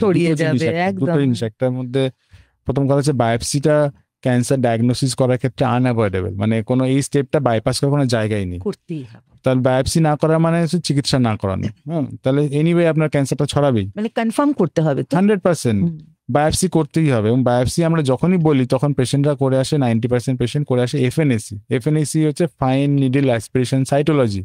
এটার স্পেলিং বায়োপসি এবং এফএনএসির মধ্যে এক একটা লেটারও কমন নেই, একটা লেটার কমন, কিন্তু জানি না কেন এরকম করে আসে। কিন্তু সেটাতে কোনো দুটো জিনিস, একটা হচ্ছে এফএনএসি করে সময়টা নষ্ট হয়, পয়সা কড়িটাও নষ্ট হচ্ছেই, প্লাস ডায়াগনোসিসের ক্ষেত্রে কোনোভাবেই হেল্প করে না। তো এফএনএসির কোনো রোলই নেই বোন ক্যান্সারের ডায়াগনোসিসে। অনলি এফএনএসি রোল থাকে যখন আমরা একটা ডায়াগনোসিস আমরা জানি যে ওনার একটা ক্যান্সার আছে, সেই রোগটা ফেরত এসছে কিনা তার জন্য একটা লিমিটেড রোল থাকতে পারে, যখন একটা নোন ব্যাকগ্রাউন্ড যে আমরা জানি যে ক্যান্সার আছে। নতুন ডায়াগনোসিসের ক্ষেত্রে বায়োপসি হচ্ছে গোল্ড স্ট্যান্ডার্ড, বায়োপসি করতেই হবে। বায়োপসি করলে ক্যান্সার একদমই ছড়ায় না। বায়োপসি করলে যে ক্যান্সার ছড়িয়ে পড়ে সেটা ধারণাটা অনেক আগে থেকে ছিল, যেমন ধরুন তখন ওপেন বায়োপসি করা হতো, অনেকটা জায়গায় কেটে বায়োপসি করা হতো। এখনকার দিনে কিন্তু কেটে বায়োপসি প্রায় করা হয় না বললেই চলে, ট্রু কাট বা নিডল বায়োপসি করা। নিডল বায়োপসি করলে জিনিসটা একদমই ছড়ায় না, এবং ডেফিনেটলি এগুলো সেই সেন্টারেই করা উচিত বায়োপসিটা, যেখানে হাড়ের ক্যান্সার বা সার্কোমার ফাইনাল ট্রিটমেন্টটা হবে। হ্যাঁ, মানে এরকম ব্যাপার না যেটা ডায়াগনোস্টিক সেন্টারে বায়োপসি করে নেওয়া, এরকম নয়, মানে অ্যাটলিস্ট বোন ক্যান্সারের ক্ষেত্রে। কারণ হাড়ের ক্যান্সারের যে প্রাথমিক যে ফাইনাল যে অপারেশন হবে সেটা কিন্তু উনিই করবেন যিনি বায়োপসি করছেন, বা উল্টো করে বললে যিনি বায়োপসি মানে পেশেন্টের অপারেশন করবেন উনি জানেন বায়োপসিটা কিভাবে করতে হবে। সেই জন্য সেই সেন্টারে বা সেই সেন্টারের সঙ্গে পরামর্শ করে বায়োপসিটা করা উচিত যে কোন জায়গা থেকে বায়োপসি করতে হবে। এমআরআই এবং সিটি স্ক্যান দিয়ে ওটাকে মোটামুটি কনফার্ম করা যায়। এমআরআই এবং এক্সরে সিটি স্ক্যান দিয়ে এটা কনফার্ম করা যায় যে ওনার বায়োপসি করার দরকার আছে কি নেই, 1 নম্বর। 2 নম্বর, বায়োপসি যদি করতে হয় সেটা কোন জায়গা থেকে বায়োপসি করতে হবে, মানে শরীরের কোন অংশ থেকে বায়োপসি করতে হবে, এটা খুব ইম্পর্টেন্ট ব্যাপার। এই জিনিসগুলো। আর একটা যে এই বায়োপসির কথা বললেন এবং তার রিপোর্টের কথা বললেন বলে জানতে চাইবো যে স্পিন্ডেল সেল সার্কোমা কি, এটা কি biopsy report? Spindle cell sarcoma এটা খুব কমন বায়োপসি রিপোর্টে থাকে। স্পিন্ডেল সেল সার্কোমা একটা হিস্টোপ্যাথোলজিক্যাল রিপোর্ট, মানে মাইক্রোস্কোপের নিচে প্যাথোলজি যিনি দেখতে পাচ্ছেন যেটা মানে একটা medical term. Spindle cell sarcoma একটা ব্রড গ্রুপ, সে অনেকগুলো নাম থাকতে পারে, সাইনোভিয়াল সার্কোমা, অ্যাঞ্জিওসার্কোমা, এরকম অনেক কিছু নাম থাকতে পারে। তো স্পিন্ডেল সেলটা একটা ফাইন্ডিং মাইক্রোস্কোপের নিচে হিস্টোপ্যাথোলজি বা প্যাথোলজি যে ফাইন্ডিংটা পাচ্ছেন, তো এটা কিন্তু স্পেসিফিক কোনো সার্কোমার নাম নয়। আচ্ছা, ইটস আই থিংক মানে প্রসেস। না, এটা প্রসেস না, এটা একটা ব্রড ডায়াগনোসিস। হ্যাঁ, তো এই বায়োপসির ক্ষেত্রে 2-3টা কথা আপনি যেটা বললেন, এটা হচ্ছে স্পিন্ডেল সেল সার্কোমা, এটা হচ্ছে মাইক্রোস্কোপের নিচে মরফোলজি বলে, এটা যদিও টেকনিক্যাল টার্ম কিন্তু জানা উচিত, মরফোলজিতে যা দেখতে পাচ্ছি। আজকালকার দিনে ডায়াগনোসিস অনেক বেশি ইনভলভ হয়ে গেছে, সেখানে যেমন ধরুন পিসিআর স্টাডি বা ইমিউনোহিস্টোকেমিস্ট্রি লেখা থাকে, সেই ইমিউনোহিস্টোকেমিস্ট্রি করে স্পেসিফিক্যালি বলে দেওয়া যে এটা কোন ভ্যারাইটির স্পিন্ডেল সেল সার্কোমা। এটা কেন ইম্পর্টেন্ট, এটা এই জন্য ইম্পর্টেন্ট নয় যে ডাক্তারবাবুদের জ্ঞান বৃদ্ধি হবে সেই জন্য নয়, এটা কিন্তু ট্রিটমেন্টের জন্য ইম্পর্টেন্ট। কারণ এখনকার দিনে টার্গেটেড থেরাপি, কেমোথেরাপিটাও অনেক বেশি টার্গেটেড, মানে যেন অ্যাসোসিয়েটেড কোলাটারাল ড্যামেজ না হয়, অন্যান্য অর্গানগুলোতে ড্যামেজ না হয়, সেজন্য খুব টার্গেট ওরিয়েন্টেড কেমোথেরাপিটা হয়। কিছু কিছু সার্কোমা থাকে স্পেসিফিক রিসেপ্টর তারা আপটেক করে, রিসেপ্টরের প্রকাশ পায় সেই জায়গায়, সেই পার্টিকুলার অর্গানের সেই পার্টিকুলার সেলটাকে যাতে ড্যামেজ করা যায়, সেই জন্য এই ইমিউনোহিস্টোকেমিস্ট্রিটা খুব দরকার। বায়োপসির ক্ষেত্রে একটা কথা আমি খুব বলতে চাইবো, আমাদের অনেক সময় আমরা দেখে থাকি হাসপাতালে যেটা করা যায়, বায়োপসি দেওয়া হলো এবং পেশেন্টদের বলা হচ্ছে যে আপনারা এটা 2টো ডায়াগনস্টিক সেন্টারে করুন, যাতে ক্রস চেক Parallelly করা যায়। cross এটা check। কিন্তু 100% রং আচ্ছা প্র্যাকটিস। আচ্ছা কারণ সার্কোমা যেহেতু আলোচনা হচ্ছে আজকে, সার্কোমা আমি আপনাদের বলে রাখি, সার্কোমাটা যেমন যদি সহজ কথায় বলতে চাই, যেমন ধরুন আমরা 2-in-1 আইসক্রিম খাচ্ছি বা বাটারস্কচ খাচ্ছি, বাটারস্কচ বা 2-in-1 আইসক্রিম খেলে ধরুন আমি যদি 2-in-1 আইসক্রিমটাকে ডিভাইড করে দিই, কেউ ধরুন ভ্যানিলা পেলো, কেউ 2-in-1 এর স্ট্রবেরিটা পেলো, তাহলে তো আমি যদি ইন্ডিভিজুয়ালি তাদের জিজ্ঞাসা করি যে তুমি কি আইসক্রিম খেয়েছো, সে বলবে, কেউ বলবে স্ট্রবেরি, কেউ বলবে ভ্যানিলা। সেরকম সার্কোমার জিনিসটাও সেরকমই ভ্যারিগেটেড, এক এক জায়গাতে এক এক রকম। আচ্ছা কোনো ডায়াগনস্টিক সেন্টার ধরুন সার্কোমার ক্যান্সার পার্টটা পেয়েছে, কেউ পেয়েছে বিনাইন পার্টটা বা নন ক্যান্সারাস পার্টটা। আচ্ছা এবার তারা দুরকম রিপোর্ট দেবে, তখন কিন্তু পেশেন্টের রোগী পরিজনরা এবং ডাক্তারবাবু যিনি চিকিৎসা করবেন সবাই কনফিউজ। তাহলে নিয়মটা কি? তাহলে কি ক্রস চেক করা যাবে না? একদমই নয়। একটা যে ডায়াগনোসিস সেন্টারে আপনি বায়োপসি করাবেন, তার থেকে স্লাইড এবং ব্লক, স্লাইড মানে হচ্ছে কাঁচের টুকরো, ব্লক মানে হচ্ছে মোমের টুকরো, এগুলো নিয়ে আপনি পৃথিবীর যে কোনো জায়গায় যতবার ইচ্ছা ক্রস চেক করাতে পারেন, কোনো সমস্যা নেই। একটা জায়গা থেকে ডায়াগনোসিসটা আপনার হলো, সেখান থেকে আপনি স্লাইড ব্লক নিয়ে, ওটা তো 10 বছর প্রিজার্ভ থাকবে সেই সেন্টারে, আপনি যে কোনো থেকে যতবার ইচ্ছা সেটা থেকে আইএচসি বলুন বা স্লাইড ব্লক রিভিউ বলে ওটাকে করতে পারেন। যে কোনো ক্যান্সার সেন্টারেই আপনি যখন চিকিৎসা করাতে যাবেন, প্রথম পদক্ষেপটাই আপনি রেজিস্টার করালেন ওপিডিতে, ফার্স্ট স্টেপটাই হচ্ছে আপনার কিন্তু ওনারা বলবেন স্লাইড ব্লক রিভিউ, মানে আগের যে স্লাইড ব্লক বায়োপসিটা আছে ওটা রিভিউ হবে। এটা খুব ইম্পর্টেন্ট ব্যাপার, এটা রোগীর পরিজনদেরও জানা উচিত এবং যারা এই চিকিৎসা পরিষেবার সঙ্গে মধ্যে রয়েছে তাদেরও জানা উচিত, কারণ এই প্র্যাকটিসটা খুব র্যাম্প্যান্ট চলে, যেটা নাকি পেশেন্টদের চিকিৎসার ক্ষেত্রে কনফিউশন বাড়ায়। একদমই। আচ্ছা, আজ আমাদের মধ্যে উপস্থিত আছেন অর্থোপেডিক অঙ্কোসার্জন ডাক্তার কৌশিক নন্দী, আর আমরা কথা বলছি বোন ক্যান্সারের বিষয়ে, তার অ্যাওয়ারনেসের বিষয়ে। সঙ্গে স্টুডিওতে আছি মল্লিকা আর সুস্মিতা, আর এর সঙ্গেও আমরা কিন্তু আছি আমাদের ফেসবুক পেজে লাইভ 100.1 FM গোল্ড কলকাতাতে এবং আকাশবাণী কলকাতার লাইভে। আর আপনারা আমাদের সঙ্গে আছেন যে মাধ্যমে। মল্লিকা, অবশ্যই আপনারা ফোন করতে পারেন আমাদের 22488085 এই নম্বরে। আপনারা আসতে পারেন আমাদের ফেসবুক পেজের, আজকে যেখানে লাইভ দেখতে পাচ্ছেন আজকের অনুষ্ঠান আরোগ্য 100.1 FM গোল্ডের ফেসবুক পেজ, সেখানে লাইভ দেখতে পাচ্ছেন। ওখানে কমেন্ট সেকশনে আপনারা আপনাদের প্রশ্ন নিয়ে আসতে পারেন, আর আসতে পারেন আমাদের হোয়াটসঅ্যাপে 9903059992 এই নম্বরে আপনার সমস্যা আপনি জানাতে পারেন, যার উত্তর আমরা পাবো আজকে specialist doctor Koushik Nandi, orthopaedic oncosurgeon রয়েছেন আমাদের সঙ্গে, এবং আমরা জানতে চাইছি বোন ক্যান্সার সম্পর্কে নানান তথ্য। একটু আগে আমাদের আলোচনা প্রসঙ্গে ফিরে আসি। ডাক্তারবাবু একটু আগে বলেছেন যে বায়োপসিটা সেরকম জায়গা থেকেই হওয়া উচিত যেখানে পরবর্তীতে সার্জারিটা হবে। তাহলে কি এটা আমাদের একটা একদম সাধারণ সিদ্ধান্ত যে সার্জারি একমাত্র পথ বোন ক্যান্সারের ক্ষেত্রে? সার্কোমার ক্ষেত্রে সার্জারি অন্যতম পথ, কারণ সার্জারি ছাড়া সার্কোমার কিন্তু চিকিৎসা কমপ্লিট হবে না। তার সঙ্গে কিছু কিছু সার্কোমা থাকছে, যেমন ধরুন অস্টিও সার্কোমা বা ইভিং সার্কোমা বা সাইনোভিয়াল সার্কোমা, সেগুলো বায়োপসি রিপোর্টের উপর ডিপেন্ড করছে, সেগুলোতে সার্জারির সঙ্গে কেমোথেরাপি বা রেডিয়েশন লাগতে পারে, কিন্তু সার্জারি কিন্তু মেইন স্টে অফ ট্রিটমেন্ট। সার্কোমার ক্ষেত্রে সার্জারিটাই প্রধান চিকিৎসা। এই চিকিৎসার ক্ষেত্রে প্রশ্ন যেটা করব সেটা হচ্ছে একেবারে এই চিকিৎসা ঠিক কি আছে, এবং আগে যে পদ্ধতিতে চিকিৎসা হতো, আপনার সঙ্গে কথা হচ্ছিল যে এখন কিন্তু চিকিৎসা পদ্ধতি অনেকটাই পরিবর্তন হয়েছে সার্কোমার ক্ষেত্রে। আচ্ছা, সেই পদ্ধতিটা একটু শুনবো। এই উত্তরটা জানবার আগে আমরা চলে যাব একটা ফোন কল রয়েছে। নমস্কার। না, আমরা তাহলে এই পদ্ধতিটার কথায় আসি। চিকিৎসা পদ্ধতিটা খুব গুরুত্বপূর্ণ। আগে মানে বলতে সেটা হচ্ছে যেমন আজ থেকে 1970, 75, 80 ওই সময়টা, 1970 ওই সময়টা, তার আগে ফোন কলটা আমরা একটু নিয়ে নিই। নমস্কার। নমস্কার দিদিমা। বলুন। ডাক্তারবাবু, হ্যাঁ নমস্কার, শুনছেন, বলুন। আমি বলতে চাইছি যে আমার দিদি একবার এরপর থেকে মানে পড়ে গেছিল, মানে তারপরে হাত মানে হাত ঠিক মানে পড়ে গেছিল হাতটা আর কি। তারপরে ডাক্তার দেখানোর পরে এখনো মাঝে মধ্যে কাজ করলে হাতে ব্যথা হয়। এটা কি মানে কি করলে ঠিক হবে আর কি? আপনি কি নিশ্চয়ই কোনো ডাক্তারকে দেখিয়েছেন এবং উনি নিশ্চয়ই কোনো এক্সরে বা কোনো পরীক্ষা নিরীক্ষা করেছেন হয়তো। আমার সাজেশন হবে এটাই, আপনি বাড়ির কাছাকাছি কোনো, যেহেতু আপনি বলছেন যে পড়ে গিয়ে হাড় ভেঙে গেছে, বাড়ির কাছাকাছি কোনো অস্থি শল্য চিকিৎসক, অর্থোপেডিক সার্জন যাকে বলে, সে ওনাদের যদি কোনো কনসাল্ট করেন, তাহলে কিন্তু এর চিকিৎসার আপনি একটা সুরাহা করতে পারবেন, যে আপনি ডায়াগনোসিসটা কনফার্ম করতে পারবেন, ফার্দার চিকিৎসার কি মানে ট্রিটমেন্ট কি হতে পারে বা ফিজিওথেরাপি কি করতে হতে পারে, সেগুলো কিন্তু উনি আপনাকে দিক নির্দেশ করতে পারবেন। ধন্যবাদ বন্ধু, সঙ্গে থাকুন আর আমরা ফিরবো চিকিৎসার কথা। 1970 সাল ওই সময় থেকে সার্কোমার ট্রিটমেন্ট বা বোন ক্যান্সারের চিকিৎসা কিন্তু একটা বিপ্লব ঘটে গেছে। তার আগে অবধি যেটা হতো শরীরের যে অংশে ক্যান্সার হচ্ছে সেই অংশটা কেটে বাদ দিয়ে দেওয়া হতো।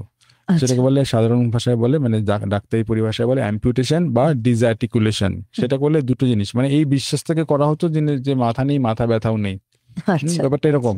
কিন্তু সেটা করে দেখা গেছে যে 1 নম্বর ক্যান্সার তো সারছে না, হাত বা পা কেটে বাদ দেওয়ার পরও ক্যান্সারটা ফেরত এসছে। আমরা আবার একটু থামবো, ডাক্তারবাবুকে থামালাম। ফোন কল রয়েছে। নমস্কার। নমস্কার, হ্যাঁ, কে বলছেন? বলছি আমার ভূমি। হ্যাঁ, বলুন আপনার সমস্যাটা বলুন।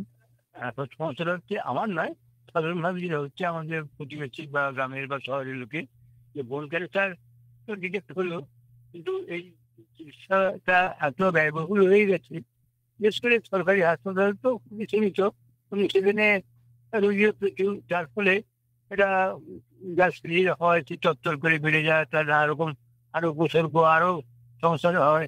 তার পরিবার তো বলতে গেলে একেবারে তছনছ হয়ে যায় আর্থিকভাবে। তাই এই ব্যাপারে সরকারের কি দায়িত্ব বা ভূমিকা আসছে, এই ব্যাপারে যে ডাক্তারবাবু একটু আমাদের চিকিৎসার কথা আমরা ছিলাম এবং এখান থেকে আমরা চিকিৎসার খরচের কথাতেও যাব। আগে শুনে আমরা খরচের দিকটায় আসবো, আগে চিকিৎসার কথাটা সঙ্গে শুনেন। থাকুন। লিসনার যিনি ফোন করেছিলেন, আপনি সঙ্গে থাকুন, শুনতে থাকুন, নিশ্চয়ই আপনার প্রশ্নের উত্তর আমরা দেবো।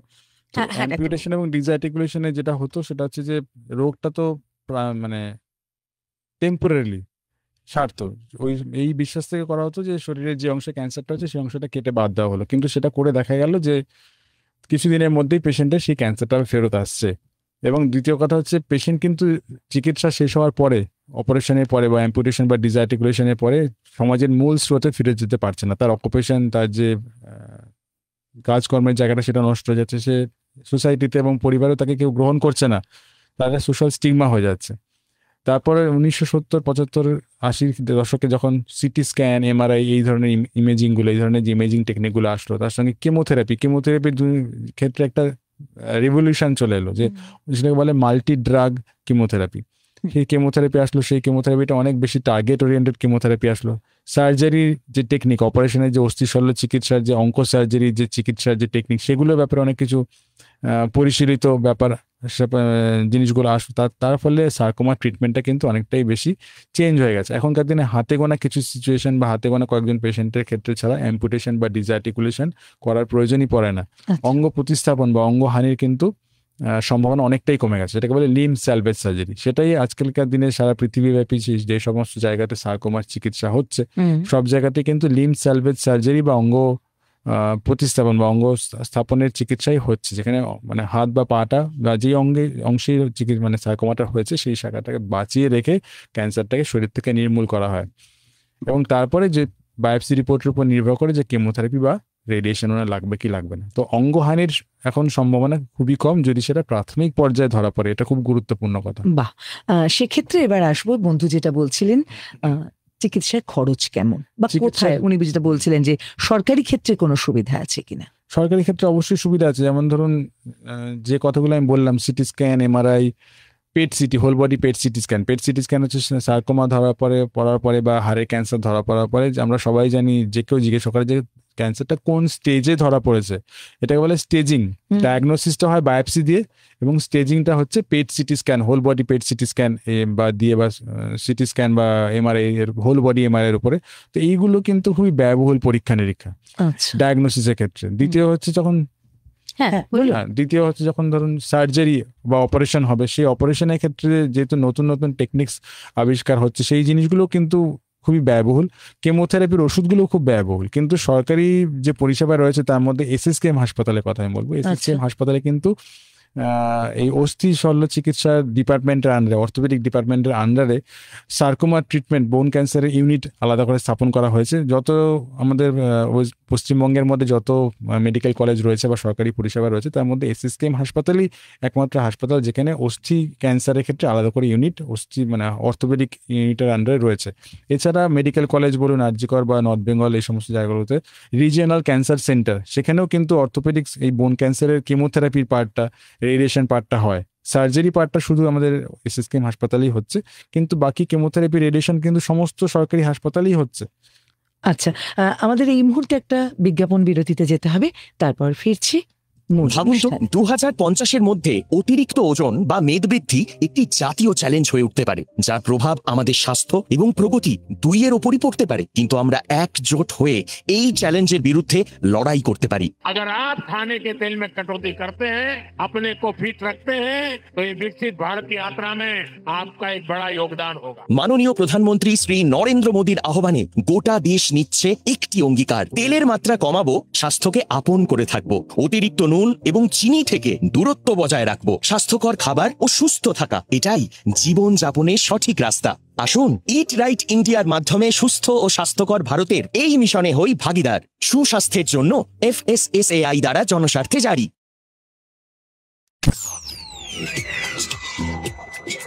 গানে কথায় গোল্ডেন সময়। আপনি শুনছেন 100.1 FM gold. 100.1 FM gold. FM gold.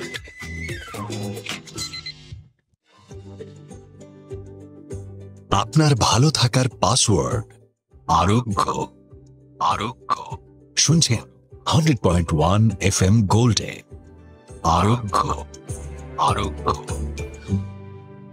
100.1 FM গোল্ডে।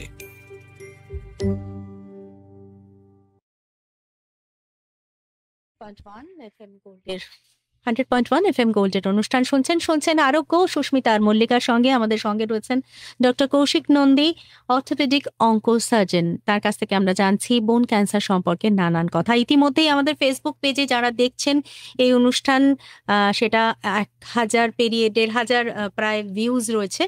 আর এখানে প্রশ্নও রয়েছে বেশ কিছু। সুস্মিতা, প্রশ্নটা যদি তার মধ্যে যেটা একটা বিশেষ একদম সাবজেক্ট ওরিয়েন্টেড প্রশ্ন, সেই প্রশ্নে আসি যে ডাক্তারবাবু, লাম্বার স্পন্ডিলোসিস কি যদি বলেন?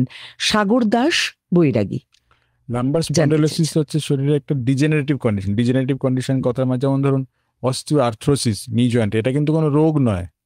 অস্টিও আর্থ্রোসিস যেমন বাতের ব্যথা যেটা হচ্ছে, সেটা ডিজেনারেটিভ বয়সের সঙ্গে সঙ্গে আমাদের শরীরের যে মেশিন যেটা রয়েছে সেটা যতটা ওয়্যার অ্যান্ড টিয়ার হবে, যে কোনো মেশিনেরিতে একটা লঞ্জিভিটি থাকে। তো সেই শরীরটা আমরা যখন জন্মের সময় আমরা যে শরীরটা প্রাপ্ত হয়েছি, সেটা যত বয়স যাচ্ছে 30-40 বছর অবধি আমাদের শরীরটা গঠন হচ্ছে, এবং 40-এর ঊর্ধ্বে, একটা গ্রসলি বলছি, এটা 40টা কোনো কাট অফ ওরকম নয়, 40 অবধি আমাদের শরীরটা গঠন হচ্ছে এবং 40-এর পর থেকে আস্তে আস্তে ক্ষয় হচ্ছে।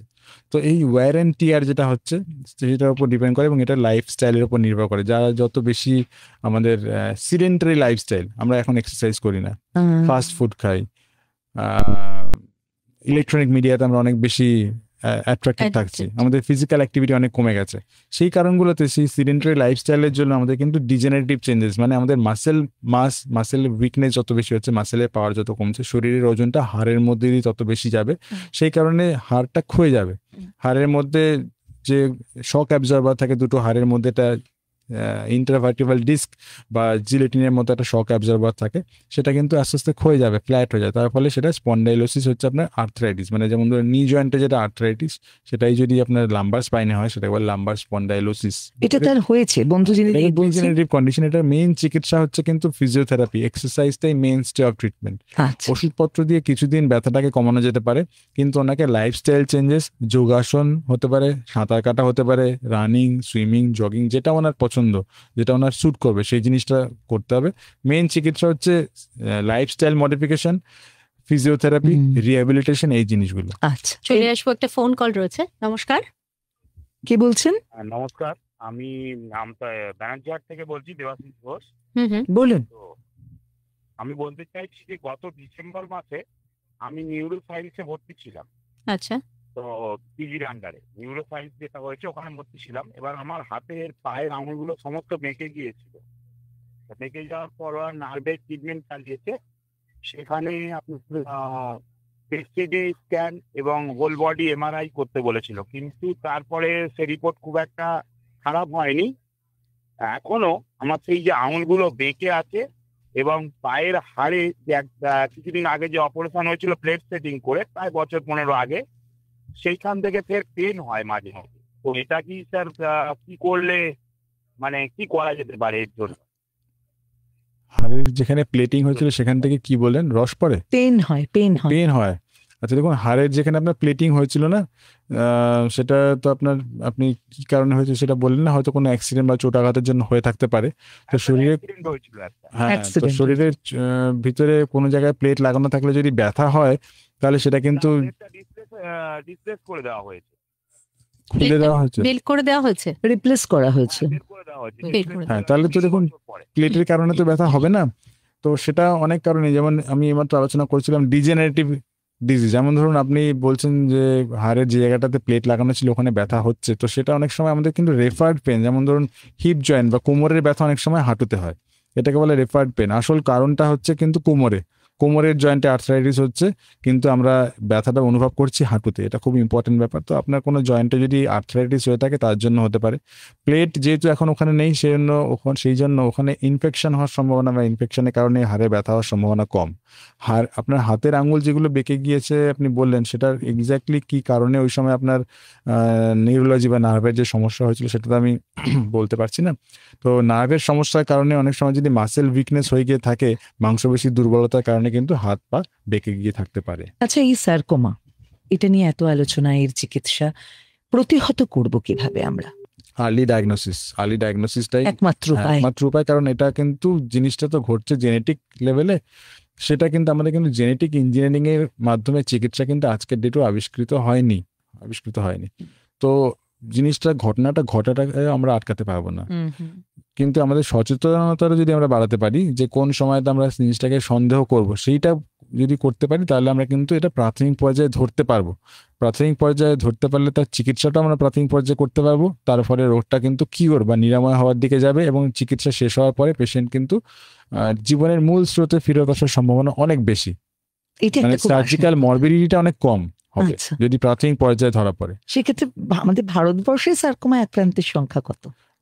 ভারতবর্ষে সার্কোমা আক্রান্তের সংখ্যা দেখুন, সেটা তো মানে কেমন সার্কোমা আর কি? তো নোটিফাইবল ডিজিজ নয় যে কোনো আমাদের যে রিজিয়নাল ক্যান্সার সেন্টারগুলো যেগুলো রয়েছে সরকারি বেসরকারি, সেখানে নোটিফাইড হবে। আমি যেটা বললাম সার্কোমার কিন্তু ইনসিডেন্স সেটা 0.2%। আচ্ছা, এবার একটু অন্যরকম বিষয় আসি। আপনি অনুষ্ঠানের শুরুতে একটা কথা আমাদের বলেছিলেন যে সার্কোমা বা বোন ক্যান্সারের পসিবিলিটিস অনেক সময় ফ্যামিলিগত দিক থেকে আসে, এবং সেক্ষেত্রে আপনি একটা জেনেটিক্যাল যে কাউন্সেলিং এর কথাও বলেছিলেন। এই জায়গাটা যদি একটু ডিটেইলিং করেন যে কতটা সম্ভাবনা, কি ধরনের ফ্যামিলির হিস্ট্রির ক্ষেত্রে এই প্রবণতা আসবে, এবং সেটাকে অ্যাভয়েড করা কি আদৌ সম্ভব, আগে থেকে বুঝবো কি করে? সব ক্ষেত্রেই কি পরবর্তী জেনারেশনে সেটা ফরওয়ার্ডেড হবে বা ক্যারি ফরওয়ার্ড হবে? বিয়ের ক্ষেত্রেও এই সচেতনতা এটা খুবই প্রাসঙ্গিক এবং খুবই ইম্পর্টেন্ট প্রশ্ন সচেতনতার দিক থেকে, কারণ রেগুলার আমরা এই প্রশ্নটা ফেস করি। তো পেশেন্টরা আমাদের জিজ্ঞাসা করে যে ধরুন রিসেন্টলি ম্যারিড কাপল যারা, তাদের মধ্যে হাজবেন্ড বা ওয়াইফ কারো হয়েছে, তাদের মধ্যে খুব কমন প্রশ্ন থাকে আমাদের পরের জেনারেশনে কি এই জিনিসটা হবে? আমরা তো চিকিৎসা ধরা পড়লাম, আমার চিকিৎসা হলো বা না হলো, যেটাই হলো, কিন্তু আমাদের মেন চিন্তাটা হচ্ছে পরের জেনারেশনে কি এটা হতে পারে, ট্রান্সমিট হতে পারে। তো জেনেটিক কথাটা আর ফ্যামিলিয়াল কথাটা কিন্তু আলাদা, সূক্ষ্ম ডিফারেন্সেস একটা। আমাদের শরীরের সবকিছু জেনেটিক, চোখের মনির রং থেকে শুরু করে চুলের রং সবকিছু আমাদের জেনেটিক, কিন্তু ফ্যামিলিয়াল মানে যেটা পরিবারগতভাবে ট্রান্সমিট হচ্ছে ডিজিজটা। তো সার্কোমা কিন্তু পারিবারিক ট্রান্সমিশন, মানে ফ্যামিলিয়াল ট্রান্সমিশন হয় না। জেনেটিক তো অবশ্যই, জিনের কোনো মিউটেশনের কারণে সার্কোমাটা হচ্ছে, কিন্তু ফ্যামিলিয়াল ব্যাপারটা হচ্ছে যেমন ধরুন আমি আলোচনা করছিলাম, একই পরিবারে দেখা গেছে কারোর ছোট বাচ্চার চোখের ক্যান্সার হয়েছে, যেটাকে বলে রেটিনোব্লাস্টোমা, তার জন্য চোখটাকে তুলে ফেলা হয়েছে। সেই পরিবারেরই কোনো কারো মায়ের হয়তো ব্রেস্ট ক্যান্সার হয়েছে, আবার সেই পরিবারেরই কোনো ছেলে বা মেয়ের হলো হাড়ের ক্যান্সার হয়েছে, বিশেষ করে অস্টিওসার্কোমা হয়েছে।